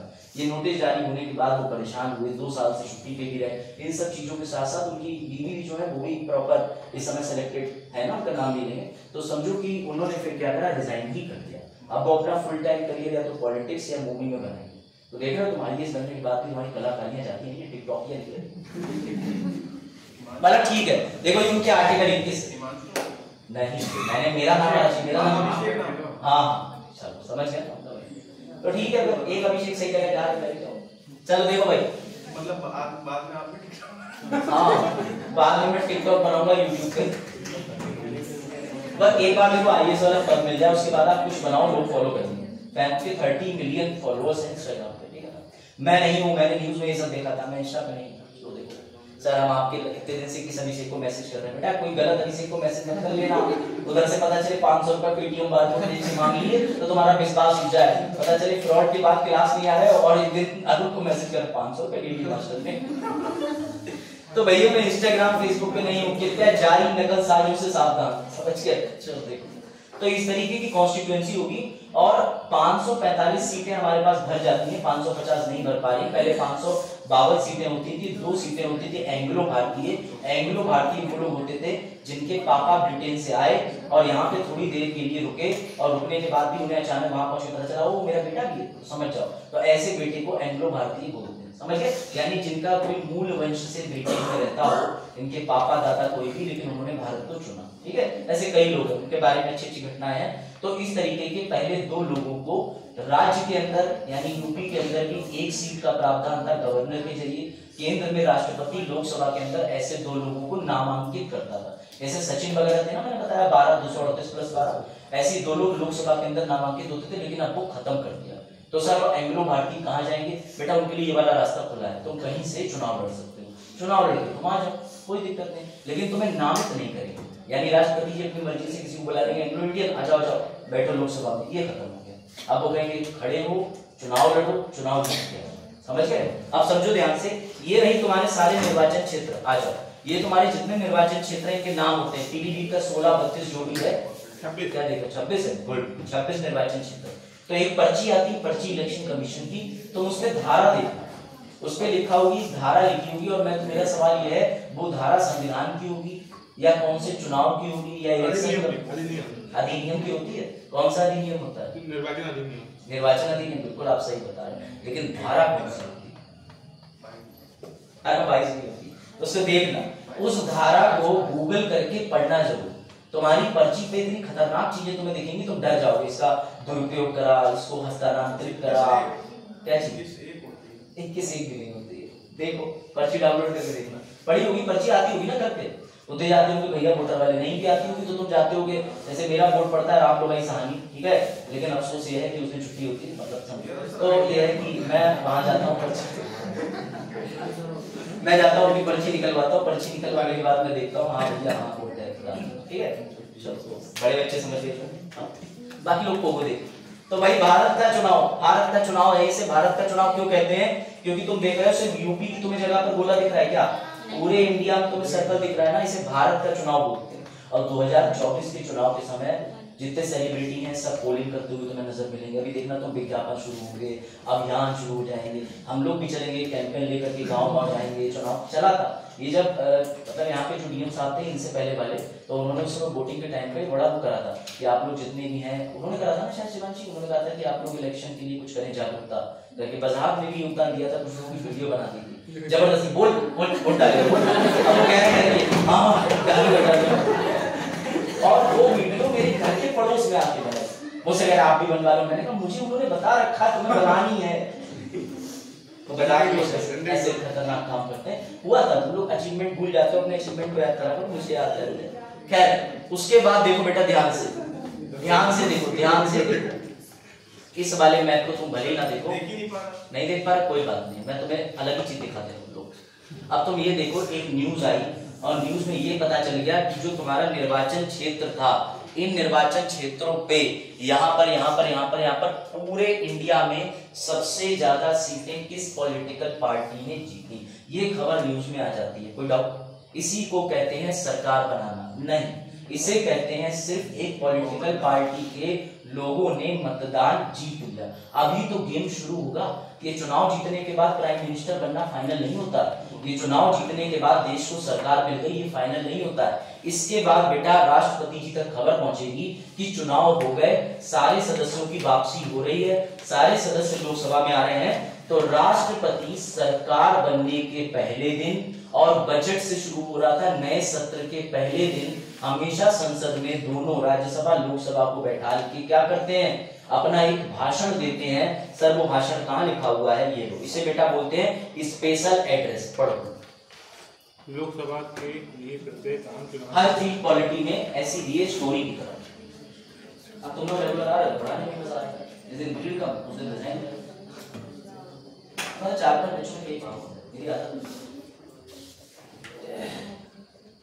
स्ट्रेंथ और बढ़ाओ, और बच्चों को सभी फैकल्टीज के साथ बैठे, मतलब मजा आए, क्लास एकदम सब रहे और फिर मजा आए तुम लोगों को संबोधित करने में। कोई अच्छा प्रोग्राम भी करा देते हैं जल्दी, चिंता ना करो। अभी वैसे 26 नवंबर आ रहा है, उस दिन तो मैं होना नहीं आया। 31 नवंबर, 31 अक्टूबर, 31 को। अच्छा, आप यूनिटी डे की बात कर रहे हैं? यूनिटी मतलब एकता दिवस हमारे आदरणीय सरदार वल्लभ भाई पटेल जी जिनका जन्म गुजरात प्रोग्राम को बता मेरे से बैठ गया गुरु डी पेपर निकालने का, मास्टरी करने का फायदा। हाँ पढ़ो, राष्ट्रपति द्वारा स्पेशल एड्रेस कब होगा? 2 चीजें लिखी हैं, पढ़ो।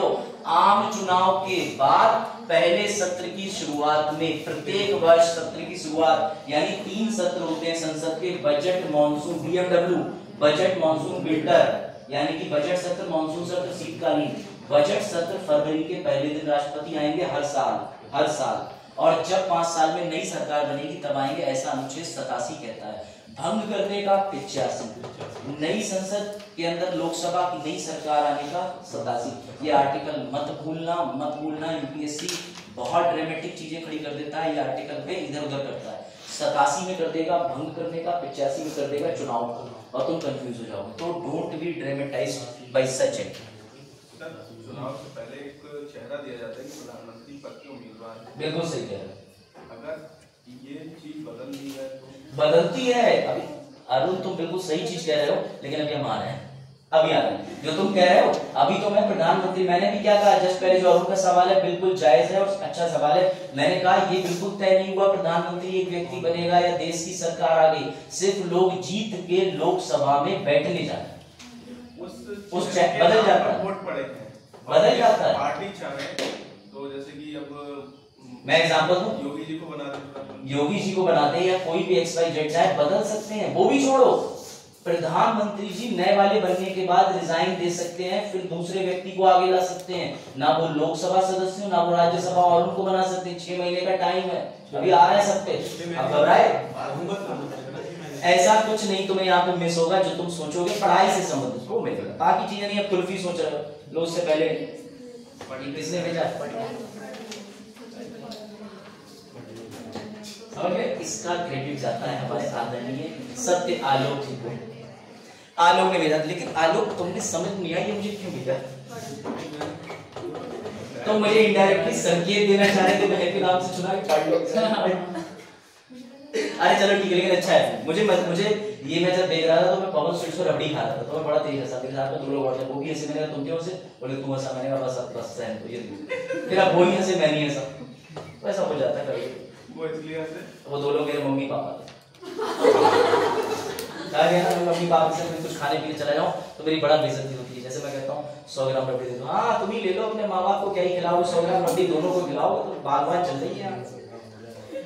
फिर मैं जब आधा किलो रबड़ी लेता हूँ, ज्यादा पैसे आ रहे हैं, आधा किलो रबड़ी खा पाए तो लोग, तो अब मैंने दुकानदार पे छोड़ दिया, मैंने कहा हम 3 खड़े, तू डिसाइड कर कितनी कितनी रबड़ी मिलनी चाहिए। मैंने कहा तेरे तो मम्मी पापा भी दुकान पे नहीं, तेरी डांट पड़ेगी मेरे मम्मी पापा से।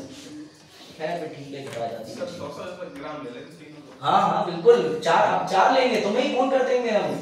अभी तक चाय पी जा रही है, रबड़ी भी चलेंगी। चलो अब आओ, देखो यहाँ से।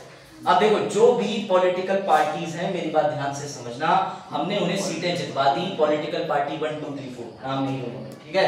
जितनी पॉलिटिकल पार्टी थी उनमें से जिस पॉलिटिकल पार्टी को ज्यादा प्लस मिल गए, यानी जो ज्यादा जीत गया, ज्यादा सीटें हो गई, वो सारी सीटें जीतने के बाद उनका लीडर बनेगा पीएम। ध्यान से सुनना, ये अभी सब कुछ आम जिंदगी चल रही है, अभी इसमें सस्पेंस आने वाला है बड़ा अच्छा। उसके बाद वही पीएम बनेगा जो 273 सीटें क्लियर कट जोड़ेगा। बेटा इसे तो हम कहते हैं क्लियर मेजॉरिटी। जब किसी भी पॉलिटिकल पार्टी के पास, जैसे जिस दिन राष्ट्रपति जी संबोधित करेंगे, वो कहेंगे कौन सी पॉलिटिकल पार्टी के पास ज्यादा सीटें हैं, तो जितने भी बीजेपी के सबने आप खड़े करे। उन्होंने देखा कि 75% 303 सीटें बीजेपी ने अकेली जीत ली, तो क्लियर कट। तो वो कहेंगे कि तुम बताओ किसको प्राइम मिनिस्टर बनाना है, तुमने कोई चेहरा तो सोचा होगा ना। तो वहां से एक व्यक्ति का नाम जाता है, उस व्यक्ति को राष्ट्रपति संबोधित करते हैं, बुलाते हैं, और मुबारक हो उन्हें उसी वक्त बोला जाता है पीएम।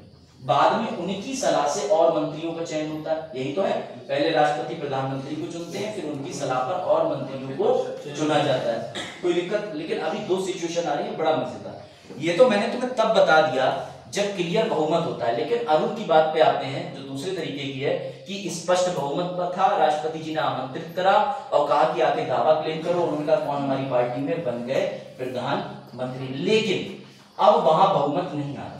175 सीटें किसी पार्टी ने जीती, 45 किसी ने जीती, 100 किसी ने जीती। अब यहाँ पर 273 प्लस सीटें बनी नहीं रही। अब क्या करो बताओ? अरे गुड सूरज, कहां पढ़ा था? पढ़ लिया था, गुड सब बात। यहीं पर राष्ट्रपति की विवेक शक्तियां आती हैं। अब सूरज अगला जवाब और देंगे, शायद दे पाए, ट्राई करना। क्या इनकी इस विवेक वाली जो शक्ति है, ये किसी की सलाह से बाध्य है, या इसको सुप्रीम कोर्ट ले जा सकते हो, चैलेंज कर सकते हो? क्या लगता है? बिल्कुल नहीं। अगर कोई तुमसे कहता है राष्ट्रपति हर समय प्राइम मिनिस्टर से बातें हैं, ऐसा नहीं है। देश में प्रधानमंत्री का पद ही नहीं बचा है, सरकार बन के आ गई, सामने बैठे हैं, वो स्पीकर पे संबोधित कर रहे हैं। उन्हें अपनी बौद्धिक क्षमता से, डिस्क्रिशनरी पावर से उस समय जो लगेगा, तो किसी कोर्ट में चैलेंज नहीं होगा। वेरी गुड सूरज, ये देखो साफ साफ लिखा है, डिस्क्रिशन ऑफ प्रेसिडेंट, उनके विवेक की शक्ति। समझे? अगर उन्हें ठीक लगा कि बहुमत नहीं है, तो वो 2 काम कर सकते हैं। या तो वो किसी भी बड़ी पॉलिटिकल पार्टी के नेता को, किसी को बुला लेंगे। कैसे?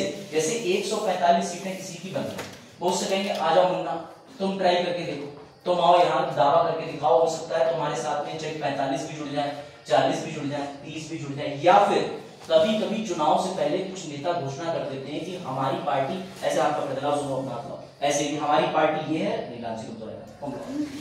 ये इस तरीके की पॉलिटिकल पार्टी। ऐसे तुमने अखबार में फोटो देखे होंगे, आते हैं आगे, दोनों को सीधा खड़ा करोगे, जो कहते हैं ये वाली पार्टी, ये वाली पार्टी। बेटा इसे कहते हैं प्री पोल अलायंस। अब तुम सबकी देखो, चल इसे कहते हैं प्री पोल अलायंस। कौन सी पार्टी बोलते हैं? Pre poll. बस तुम लोग मीम की दुनिया से बाहर आ जाओगे। अभी अगला है नोटा तक ज्यादा कोई दिक्कत नहीं, वोट आपका दोबारा चुनाव।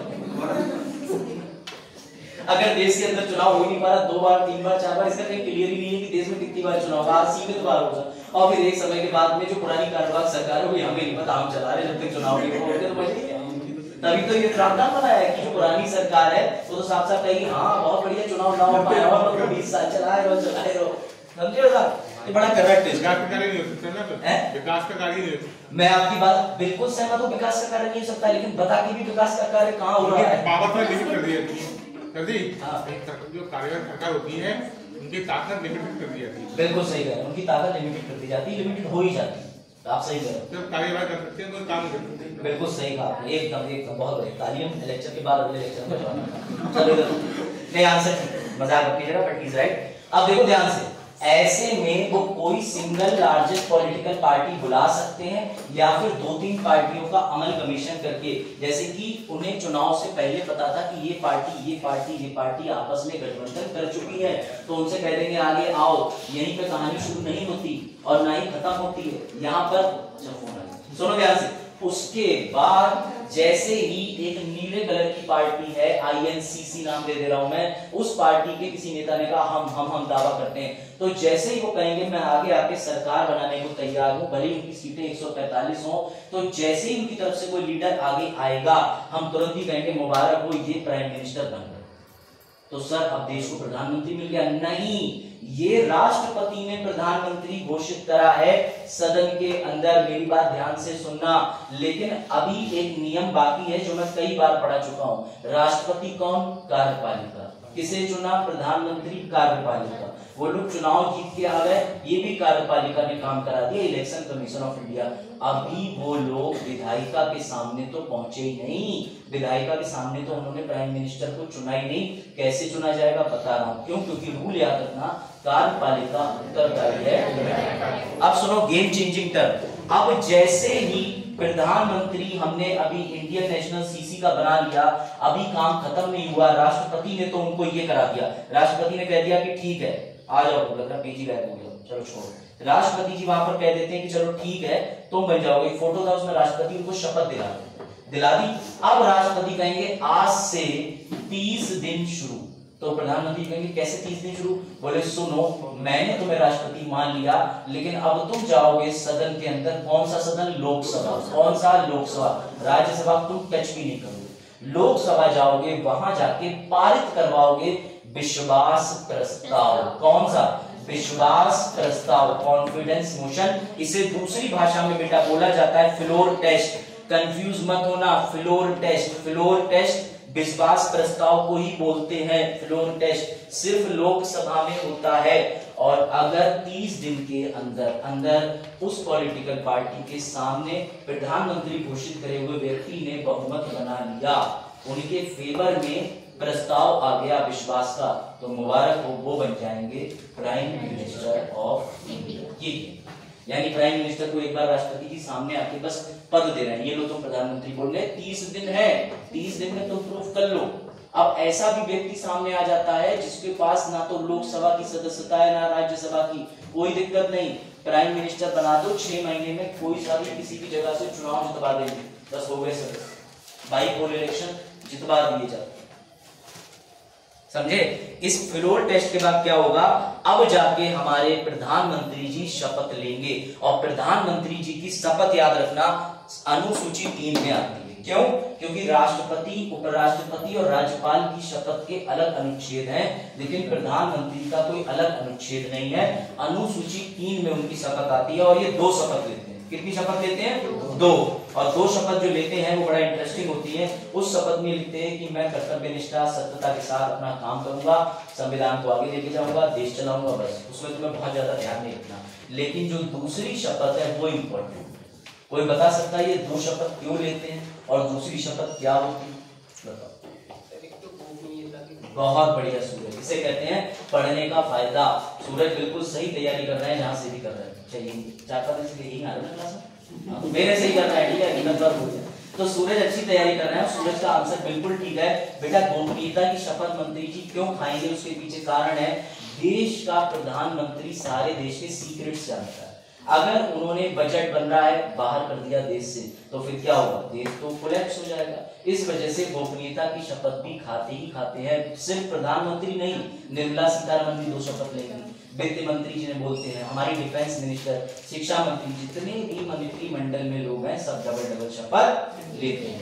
डबल शपथ और कोई ले रहा है? नहीं। राष्ट्रपति 1 शपथ, उपराष्ट्रपति 1 शपथ, गवर्नर 1 शपथ, लेकिन प्रधानमंत्री डबल शपथ, सारे मंत्री डबल शपथ। मुबारक हो, तुम्हें मिल गया देश का प्रधानमंत्री। और अब प्रधानमंत्री राष्ट्रपति जी को सलाह देंगे कि ये व्यक्ति ठीक लग रहा है, इसे बनाओ वित्त मंत्री, तो राष्ट्रपति जी मना कर देंगे, तब नहीं कर सकते। किससे बाध्य हैं? सलाह से, प्रधानमंत्री की। वो कहेंगे ठीक है ठीक है ठीक है, तुम्हें सही लग रहा है, तो बेटा इसका फैसला बिहाइंड द सीन हो जाता है। और इंदिरा गांधी गवर्नमेंट के समय से एक शब्द निकल के आया, बड़ा प्रचलित है, जिसे कहते हैं किचन कैबिनेट। सुना है किचन कैबिनेट? किचन कैबिनेट मतलब जैसे मैं कितने भी क्लास के अंदर बातचीत कर लूं, लेकिन हर टीचर के अपने कुछ गुप्तचर होते हैं, तो वो उन गुप्तचरों की टीम लेके अलग जाएगा अपने कमरे में। सुनो क्या पढ़ा है, क्या बोला, मेरे बारे में क्या बोला, उसने क्या बोला, मैंने क्या बोला, ये पता है? होता है, मैं यहाँ की बात नहीं कर रहा, हर जगह होता है। दिल्ली तक भी मैं रहा, होता है। कुछ बच्चे अलग ही दिख जाते हैं टीचर के छठे हुए, मतलब यहाँ नाम बोलवा लेते हैं, हाँ हमने नाम बोलवाया, मरेंगे तो इनके लिए, जिएंगे तो इनके लिए। तो ऐसे वाले जो बच्चे होते हैं बेटा, वो किचन कैबिनेट का हिस्सा होते हैं। वही जाके फैसला ले लेंगे, सर प्रोजेक्टर टेढ़ा पड़ रहा है, काम करो पता ही टेढ़ा करवा दो। अब सर आएंगे तो कहिए एक काम करो, प्रोजेक्टर बिल्कुल टेढ़ा करो। और उन बच्चों को फेवर नहीं करना है सामने से, इसी को तुम बड़े स्तर पे ले जाओ, क्योंकि चीजें घटित होती है तो तुम कनेक्ट कर रहा हूँ, कनेक्ट ऐसे कर रहा हूँ तुम समझ जाओगे। ऐसे ही प्रधानमंत्री जी पीठ पीछे गए, उन्होंने अमित शाह से कहा कि तुम्हारा कोई पद नहीं है, लेकिन तुम किचन कैबिनेट या जो भी, मैं आरोप नहीं लगा रहा, ऐसे सबके होता है।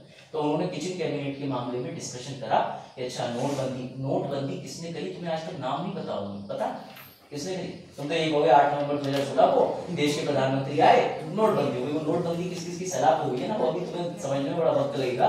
समझ जाओ किचन कैबिनेट होती है जो सामने से नहीं जाते, पीठ पीछे रहते हैं और सारी सलाह उन्हीं को। समझ गए? बात आई समझ में? सूरज कोई डाउट? अरुण जेटली साहब ने किया था, लेकिन उसका निर्णय नहीं निकला। चलो अब आगे बढ़ते हैं, सुनो ध्यान से।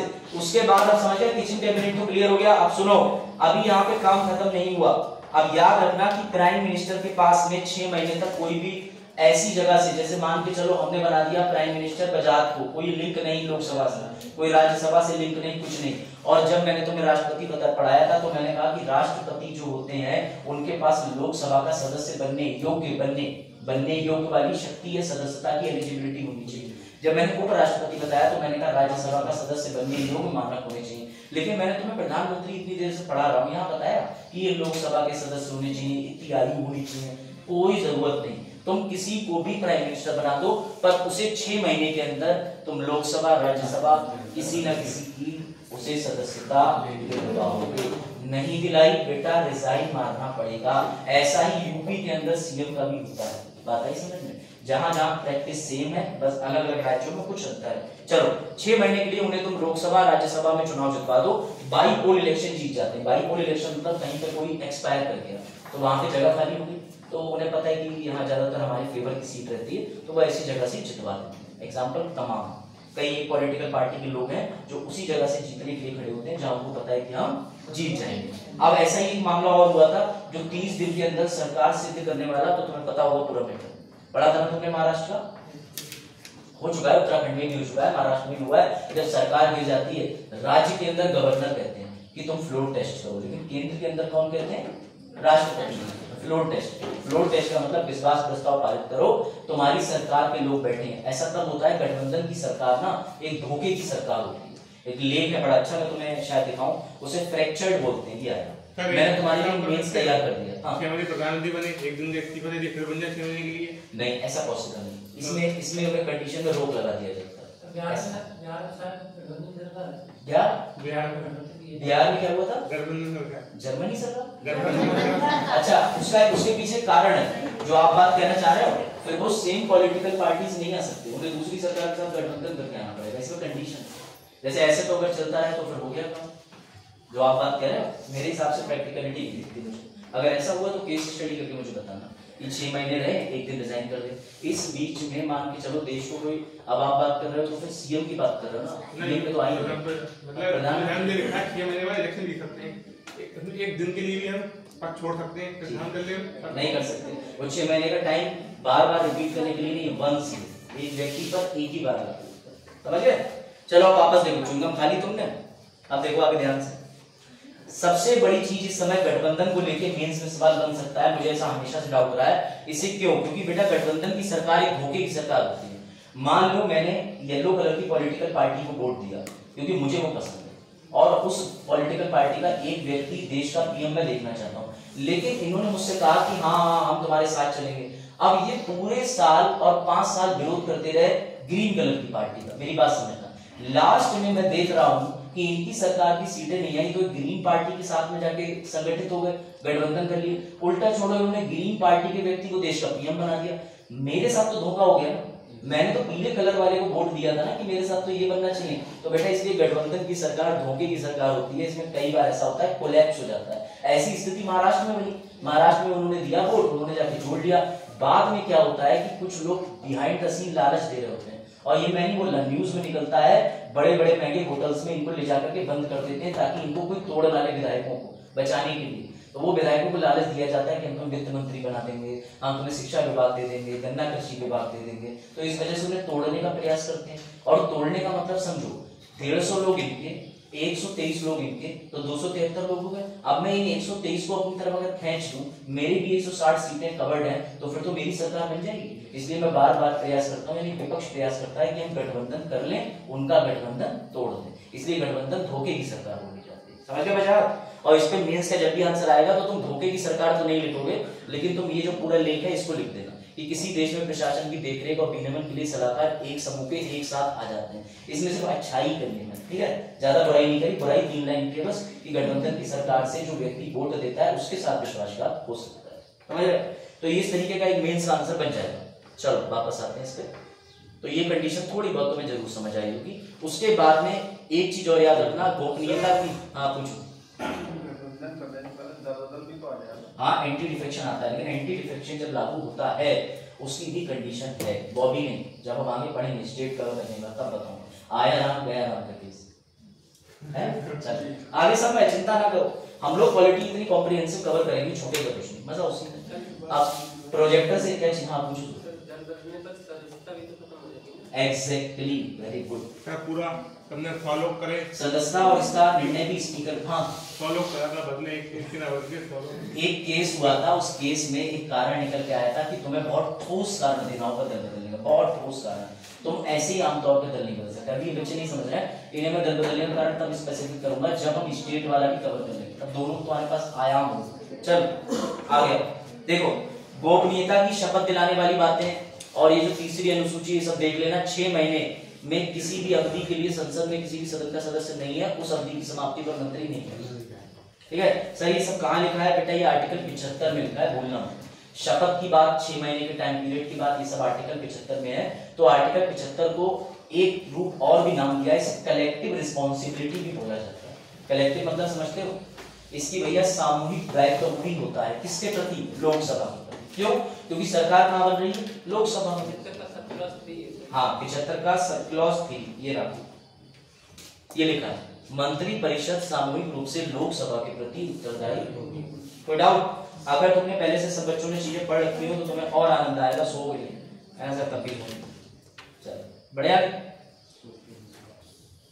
विश्वास प्रस्ताव पेश ना किया जाएगा, जरा उत्तर दो। शाबाश। क्या ये किसी एक मंत्री के खिलाफ पेश करोगे या पूरी सरकार के खिलाफ? हमेशा याद रखना कि विश्वास और अविश्वास प्रस्ताव पूरी सरकार के विरुद्ध ही पेश किया जाता है। सिंगल मंत्री के खिलाफ निंदा प्रस्ताव कर दो, व्यवस्था का प्रश्न कर दो, समापन प्रस्ताव कर दो, नीति कट प्रस्ताव कर दो, गिलोटीन प्रस्ताव कर दो, लेकिन पूरी सरकार के विरुद्ध प्रयोग होने वाले ये प्रस्ताव। और विश्वास प्रस्ताव की अगर पारित हो गया तो सरकार बच गई, अगर पारित नहीं हो पाया तो सरकार कोलैप्स यानी कि गिर जाएगी। पेश कहाँ किया जाएगा? कौन रिजाइन करेगा? पीएम प्लस मंत्री। पर राज्यसभा के सदस्य रहेंगे। हाँ एक ट्विस्ट और सुन लो, अगर प्राइम मिनिस्टर और उनकी पूरे के पूरे मंत्री परिषद ने रिजाइन करना पड़ा तो फिर सब वो अपने घर चले जाएंगे, एक बनारस चले जाएंगे, कहीं चले जाएंगे, नहीं बेटा, उनके पास से पीएम का पद गया, वित्त मंत्री का पद गया है, लेकिन वो चुनाव जीत के कितने साल के लिए हैं? 5 साल के लिए। वो लोकसभा में एक सांसद विधायिका के रूप में तब भी बैठे। ये भी तो है, उनके पास बहुमत भी है, फिर से सरकार बना देंगे। हाँ तो ये तो चलता ही है, फिर से सरकार बनाएंगे, लेकिन ये सरकार टूटना जुड़ना इससे बड़ा बेइज्जती के रूप में जाता है। आपको ये भी याद होना चाहिए अटल बिहारी वाजपेयी जी कितने महान थे, एक वोट से उन्हें बहुमत नहीं मिल पाया था, तो उन्होंने कह दिया कि ये जो जितने लोग बैठे हैं वो इंदिरा जी की शोक सभा लग रही है, ऐसा उनका स्टेटमेंट था। दूसरी पार्टी में जो है बहुत सारे वोट आ गए। और ये तो कुछ नहीं है, कांग्रेस ने 400 प्लस सीटें तक जीती हैं, 545 में से 400 प्लस, उनका एक तरफा होता था। अभी तो हम 303 को मैजिक फिगर बोल रहे हैं।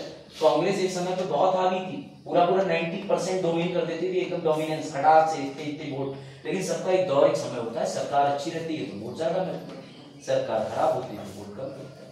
समझ गए? तो तुम्हारे राशन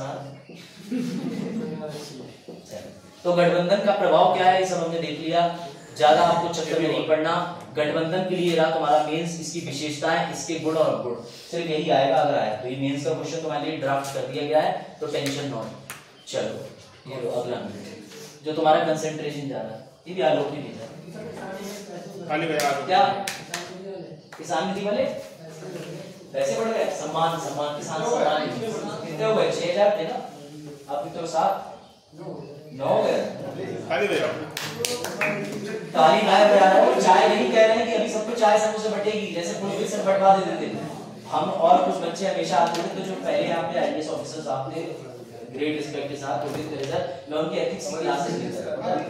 वो एथिक्स की क्लासेस, उन्हें एथिक्स की क्लास देते देते आज तक पता नहीं चल पाया कि स्टूडेंट है या टीचर। मैं पीछे बैठ के आंसर देता था, वो हाँ ये लड़का ठीक जा रहा था, जो भी उन्हें पता ही थे फैकल्टी भी। और वही मेरे लिए बेस्ट पार्ट है, अगर टीचर अच्छा आता है तो आई लिटरली बैठ के एंजॉय। मैं भी स्टूडेंट ही हूँ तुम्हारी तरह, क्यों पढ़ता नहीं ना मैं बैठ के।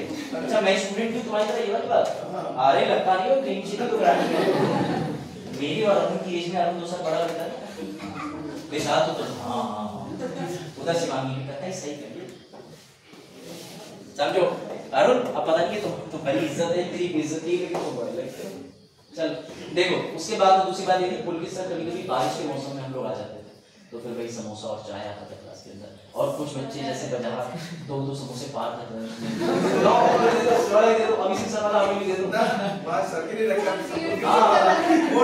और दूसरे बच्चे आए, मतलब उनकी हैबिट थी, और ये कुछ ही लोगों को पता है, इसलिए जो चाय समोसे का महत्व नहीं जानते, वो ऑफिसर आकर के बच्चों को रिवार्ड देते थे कि यार बारिश के अंदर ये बच्चे आ गए इतने भीग करके, तो कोई पुराने बच्चे बैठे होंगे तो मैं भी बैठूंगा। उन्हें पता ही था ये टीचर है, वो भी मुझसे हाँ लाओ एथिक्स का मेंस आंसर चेक किया था उन्होंने, तो बड़ा मजा आता था। मतलब उन्हें ये पता चल पाया कि मैं यहाँ फैकल्टी हूँ, और मैं ये जाहिर नहीं होने देता था कि मैं स्टूडेंट नहीं हूँ। मैं आराम से जाता था, बैठता था, अच्छे आंसर देते थे हम, और भी कुछ 1-2-3 बच्चे थे, बड़ा अच्छा पार्ट था। काश वो भी दोबारा भी होते तो मजा ही। हाँ अब नहीं लेते क्लास में, अब तो लेते, लेकिन आपको कहते तुम फैकल्टी हो बाहर जाओ। तो मैं इस बात में पढ़ना, चलो देखो बट अच्छा पढ़ा, काफी अच्छा पढ़ा, बना कभी नहीं करता। लर्निंग के लिए ही वाज ऑलवेज रेडी, और बड़ा इंटरेस्ट के साथ आते थे। मैं किसी की खामी नहीं गिना रहा कि वर्तमान या मुझसे कंपेयर करो, लेकिन अपने पर्सनल आइडियोलॉजी। कहाँ पढ़ा? लखनऊ नहीं, पहुंच चुके ट्रांसफर। आपको गलत जानकारी, आप चाहे समोसे की जानकारी। तो ऐसे भी यहाँ लोग थे बड़ा, और पता है उनकी क्लास में बच्चे रहते थे। हाँ अब स्पेशली प्रमोट हो गया ओएसपी और स्पेशल और ओएसडी और स्पेशल। अब सुनो ध्यान से, बड़ा मजेदार बात, उनकी क्लास में जितने बच्चे थे दूर दराज के, वो सब आते थे मझोला के, करीबन पूरा क्लास उधर वाला फुल हो जाता था, पूरा फुल। मतलब डीएम सर आ रहे हैं पढ़ाने, किसी कुछ नहीं समझ आ रहा, और वो भी इंग्लिश में चीजें डिलीवर कर देते थे बहुत ज्यादा। तो इसलिए इंग्लिश हिंदी को चिंता मत करा करो, टॉपिक समझ आना चाहिए, है ना। अभी रहती होती थी, भीड़ होती थी, बाजार अभी कहीं ना कहीं बैठे मिलते थे, आज समोसा नहीं होगा। चल लो भाई ये देखो, ठीक है, टैडी ने कहां से? अच्छा तुम लोग इसे तो जानते हो ना, ये इसे जानते हो नहीं? जो लोग इस लेजेंड को नहीं जानते उनके जीवन पर मुझे संदेह है बेटा। He is man of man, मतलब तात्या बिच्छू, ठीक है ना। तो बस ऐसी था ये भी। अब चलो आगे बढ़ते हैं, अब ध्यान देना इस पे। अब एक इंपॉर्टेंट चीज आती है, क्या बैटरी 36% किसकी? अक्टूबर 26 लिखा है, आंखें उससे धुलो फिनाइल और तेजाब से। हाँ अरे नहीं, मैं अब इसे चलो कल ही कवर करेंगे। वो ये है, ये देखो 57 200 भी हो जाएगा। बोले सरकार चाइना वाला आईपैड जवाब दे दिया, चाइनीज बैठे नहीं, Xiaomi का बेस्ट आईपैड है। अच्छा प्रमोशन नहीं करना ना, चलो फिर वापस आओ इस पे। कोएलिशन हो गया, गवर्नमेंट हो गया, सरकार हो गई, ये सारी चीजें होगी। इसके बाद में एक चीज बड़ा इंपॉर्टेंट है और टाइम में कवर हो गई बेटा। सबसे बड़ी चीज है, मैं बार बार कह रहा हूँ कि प्रधानमंत्री के साथ मंत्री परिषद होता है, तो ये मंत्री परिषद किन चीजों से मिलकर बना है तो ये सर आपने ये गोले में क्यों कराया? हमें बुलसाई लग रहा है। बुलसाई का मतलब समझे, जो गेम आता है ऐसे करके, एक दो बच्चों घर में क्या लगा, तो ऐसे करके ये पकड़ो और ऐसे करके मारो, ठीक है। कई लोगों के स्टेटस भी मैंने देखा बुलसाई प्रैक्टिस करते हैं, तो बुलसाई। अरे बस सपना की घर भी है नहीं है, ओ 60 रुपए का था, ले नहीं पा रहे। हाँ गिफ्ट करेंगे, बिल्कुल सही, अच्छा उधर आने तो। चलो देखो इधर, प्राइम मिनिस्टर और ये गोले पे गोले 3-4 देखो भैया ध्यान से इधर, बाकी लोग भी नहीं अच्छा मतलब मैसेज करते हैं मुझे गिफ्ट दे रहा हूं बेटा, फिर मैं 150 कैडबरी वाले डिब्बे वापस लूंगा तुमसे। चलो देखो ध्यान से, अब समझो ये जो मैंने बनाया है इसके बनाने के पीछे खासियत है, मुझे देख करके बताओ अपनी भैया बिना मोतिया बिंद वाली सुंदर आंखों से कि इसमें कैबिनेट मिनिस्टर प्राइम मिनिस्टर के ज्यादा नजदीक है कि उसके बाद अगला है क्या है, कौन प्राइम मिनिस्टर के सबसे ज्यादा क्लोज, बताओ सब बात, कौन कैबिनेट मिनिस्टर से थोड़ा ज्यादा दूर है लेकिन नजदीक, मिनिस्टर ऑफ स्टेट जिसे हम बोलते हैं मिनिस्टर ऑफ स्टेट स्वतंत्र प्रभार। तो मैं आज ये भी समझ आएगा ये स्वतंत्र प्रभार नामक चीजें क्या होती हैं, और अंत में आते हैं minister of state. Minister of state प्रधान कौन होते हैं? अरे बिल्कुल धामी नाम नहीं ले सकते, नाम तुम सबके नाम ले देते हो यहाँ पर, उसके बाद नाम नहीं ले सकते, उसे नाम याद नहीं है ना इसलिए वो इस समय यूज कर रहा है। हाँ नाम नहीं ले सकते। वोट दिया था ना तुमने आदरणीय में भैया, हम तो भाई बटन दबा के आए थे। चलो संजय भैया, हाँ तुम्हारी आंखों में जलन हो रही है, खुशी के आंसू आ गए? नहीं मैं भैया बोल गया ना, मामा मामा है तभी तो टैबलेट नहीं होता है। मामा के भी दो अर्थ होते हैं, कृष्ण वाले मामा या वैसे वाले मामा। चलो देखो अब आओ वापस। तो सर आपने क्यों बनाया इस तरीके से? बेटा याद रखना प्राइम मिनिस्टर के जो ज्यादा क्लोज, सबसे ज्यादा क्लोज होते हैं कैबिनेट मिनिस्टर। कैबिनेट में 4 बड़े मंत्रालय आते हैं, वित्त मंत्रालय, रक्षा मंत्रालय और भी सब मंत्रालय, शिक्षा मंत्रालय, गृह मंत्रालय और भी ऐसे मंत्रालय जो पावरफुल हो, जिससे देश की इकोनॉमी कोलैप्स भी हो सकती है, फुट भी सकती है। बेटा सबसे नजदीक होते हैं कैबिनेट मिनिस्टर। ये संख्या में कितने हो सकते हैं? 15-20 होते हैं आमतौर पर, कोई डाउट नहीं। ये इनकी संख्या बढ़ती घटती रहती है।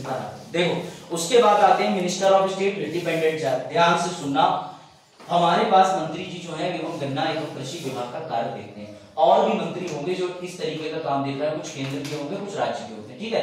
लेकिन केंद्र और राज्य के मंत्री के अलावा एक मंत्री का पद होता है जिसे बोलते हैं स्वतंत्र प्रभारी।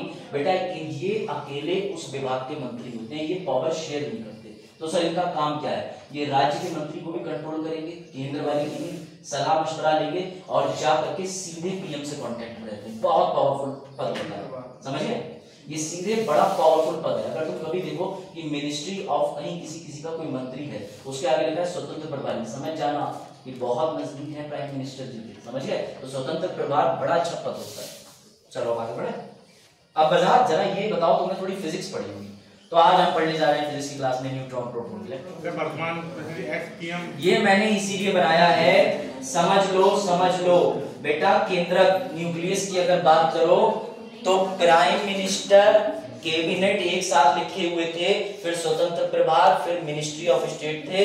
कई बार ग्रुप डी में ये क्वेश्चन आ जाता है, यूपीएससी भी पूछ ले कुछ पता नहीं, पीसीएस पूछ ले कुछ पता नहीं कि किसको पावर ऑफ न्यूक्लियस बोलते हैं। तो इसका उत्तर याद रखना, पीएम प्लस कैबिनेट। कैबिनेट का मतलब होता है मंत्रिमंडल। पीएम प्लस मंत्रिमंडल को बोलते हैं न्यूक्लियस ऑफ पावर। क्योंकि मैंने तुम्हें ये चीज इस डायग्राम से भी दिखाई, जो ज्यादा नजदीक होता है कॉम्पैक्ट रहता है, रिश्ते बेहतर रहते हैं, मिलकर डिसीजन रहते हैं। तो देख लो यहाँ पे कौन ज्यादा कॉम्पैक्ट है, बाकी सब बाहर। और ये शक्तिमान जब आता था तो ऐसे ही बनता था, उसके वो जब मेडिटेशन में जाता था, है ना, ऐसे ही बनता। सर उस समय वाली बातें भी याद आता। हाँ तभी तो धोखे याद आया। हाँ हमारे मंत्री जी से एक मंत्री अब नहीं है, ध्यान तो 3 मंत्री बने थे वो, जब कैबिनेट मंत्री बने तो 24 घंटे लाइट आ रही थी। वाह, उस समय भी तुम मोबाइल चार्ज करते हो? पढ़ाई के लिए तो कुछ नहीं करा, लाइट नहीं, बल्ब जला पढ़ ले, मोबाइल चार्ज करा तो मोबाइल चार्ज 24 घंटे लाइट आती थी। बहुत बढ़िया। अब आ रही है? जब उसे राजमंत्री थे तो मेरे 3 सिस्टम पे मुझे स्विच करने मुझे आज तक नहीं पता चलता लाइट आ रही है। सोलर है, जनरेटर है, इन्वर्टर है और लाइट तो नहीं। तो कभी स्विच होता पता नहीं चल पाता। जब वॉशिंग मशीन आवाज ज्यादा कर रही थी तब समझ जाता बस नहीं आ रही। सर आप कपड़े भी धोते हैं? हाँ धोना चाहिए, क्या पड़ेगा, डांट पड़े तो और धोना। अब देखो तुम्हें ये मिनिस्टर ऑफ आईसी कौन होते हैं, इनकी एक लिस्ट पढ़ लेना। इस समय कैबिनेट में कौन कौन है, मिनिस्टर संयुक्त प्रभार कौन है, बेटा ये बदलते रहते हैं। तो इनकी तुम आज की डेट तक की, हाँ पूछो शिवांगी, मुझसे पूछो, उन्हें नहीं पता। हाँ बेटा ये रात के 3 बजे वाली राइटिंग है, ऐसी आती है, चाय पी लिखा, बच्चों के लिए कुछ लिख दो, शुक्र मनाओ कि सही चीजें लिख के ला रहा हूँ, बगल में वो नहीं लिख के ला रहा हूँ जो रात में चाय पीते समय ख्याल आता है। एग्जाम निकालेंगे जी अभी ऊपर ऐसे चीजें लिखा। चलो बेटा ये कैबिनेट और ये सब, अब देखो ये रहा तुम्हें मिनिस्टर ऑफ। अब जैसे मैंने तुम्हें बताया कि अलग अलग मंत्री हो सकते हैं किसी एक विभाग में, जैसे राज्य मंत्री हो सकते हैं, केंद्रीय मंत्री, लेकिन याद रखना आईसी स्वतंत्र प्रभारी सिर्फ एक ही होता है उसका। इसमें तुम्हें बहुत डीप नहीं जाना, बस आप ये याद रखो कि पीएम के नजदीक में ये होते हैं कैबिनेट, संयुक्त प्रभार, राज्य मंत्री और एक पद और होता है डिप्टी मिनिस्टर। और मंत्री परिषद किसे कहते हैं, कौन से आर्टिकल में है, राज्य मंत्री, ये सब तुम्हारे लिए नोट्स में लिखा हुआ है, need not to make any type of notes.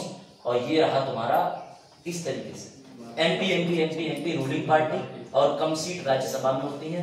इस तरीके से मैंने क्लासिफिकेशन करा है। तो सर ये क्लासिफिकेशन आपने क्यों कर दिया है, इसका जवाब देखिए बाजार बताओ, क्या राज्यसभा से कोई व्यक्ति कैबिनेट में मंत्री बन सकता है? जी सर बन सकता है। सही आंसर। याद रखना सिर्फ लोकसभा में सरकार बन रही है तो जरूरी नहीं वित्त मंत्री उसी की हो, क्योंकि बेटा एस जयशंकर भी राज्यसभा के सदस्य हैं, ये ध्यान रखना। जो सरकार में विदेश मंत्री बने थे पहले अप्लाई किया था तो विधान परिषद से हाँ मुख्यमंत्री बने थे पहले तो विधान परिषद से चलो तुम आंसर ठीक है। अब तुम्हारे लिए गोल्डन चीज आ रही है, उसका आंसर मुझे जो दे देगा इसी के साथ मैं टॉपिक खत्म कर दूंगा। अब ध्यान से सुनना, आंसर सामने ही है लेकिन तुम आंसर दे नहीं पाओगे। तेज ने मुझसे पूछा सर सरकार बन गई और ये अपने गांव में भाग गई, क्योंकि ये भी लोकसभा में इस बार खड़े हुए थे, जीत गए 2024 में। इनके पास खबर आई कि इनको बनाया जा रहा है वित्तीय मंत्री। ये बड़े खुशी में अपने गांव में पोस्टर बैनर लगा दिए। वैसे ही एक तरफ खड़े हुए इनके मित्र शुभम नाम है, शुभम भी अपने गांव पहुंचे। इनसे लोगों ने कहा अरे जीत के गए कुछ पद मिला कि नहीं? बोले हाँ मैं वहां पर बैठता हूँ, मैं विधायिका हूँ, विधायिका मंत्री आके मुझे जवाब देते हैं, उत्तरदायी सभी कार्यपालिका। तो बोले वो तो ठीक है लेकिन कोई पद मिला, कोई छोटा मोटा पद मिल जाता, वित्त मंत्री बन जाते, रक्षा मंत्री बन जाते, हमारे गांव का नाम रोशन हो जाता। बेटा ऐसे ही करके 273 लोग जब अपने गांव जाते हैं या अपने शहर जाते हैं तो वहां उनसे पद पूछा जाता है कि तुम्हें क्या मिला। अब उन्हें बड़ा बेइज्जती होती है। तो एक दिन सब आए नरेंद्र मोदी जी के पास भागते भागते, बोले ऐसा है ना ऐसा, हमें भी मंत्री बना दो, हमें भी मंत्री बना दो। तो क्या ये संभव है कि सबको मंत्री बना दो? ये इम्पॉसिबल है। अब नरेंद्र मोदी जी के सामने धर्म संकट, इसे बनाओ तो इसे भी बनाना पड़ेगा, इसे बनाओ तो इसे क्यों ना बनाओ। बेटा इसीलिए संविधान ने 91वां संविधान संशोधन करके फिक्स कर दिया कि तुम लोकसभा की टोटल स्ट्रेंथ जितनी सीटें भर गई है 545, उसका 15% ही सिर्फ और सिर्फ मंत्री बना सकते हो, ना 1 इंच ज्यादा ना 1 इंच कम, ताकि तुम्हारी सरकार में 15% ही मंत्री हो जितने लोग जीत के आए। अब मेरा सवाल ये है, बुद्धि से अपनी उत्तर दो कि सबको मंत्री क्यों नहीं बना रहे, ये 15% की लिमिट क्यों लगाई? बताओ फिर लेक्चर फिनिश।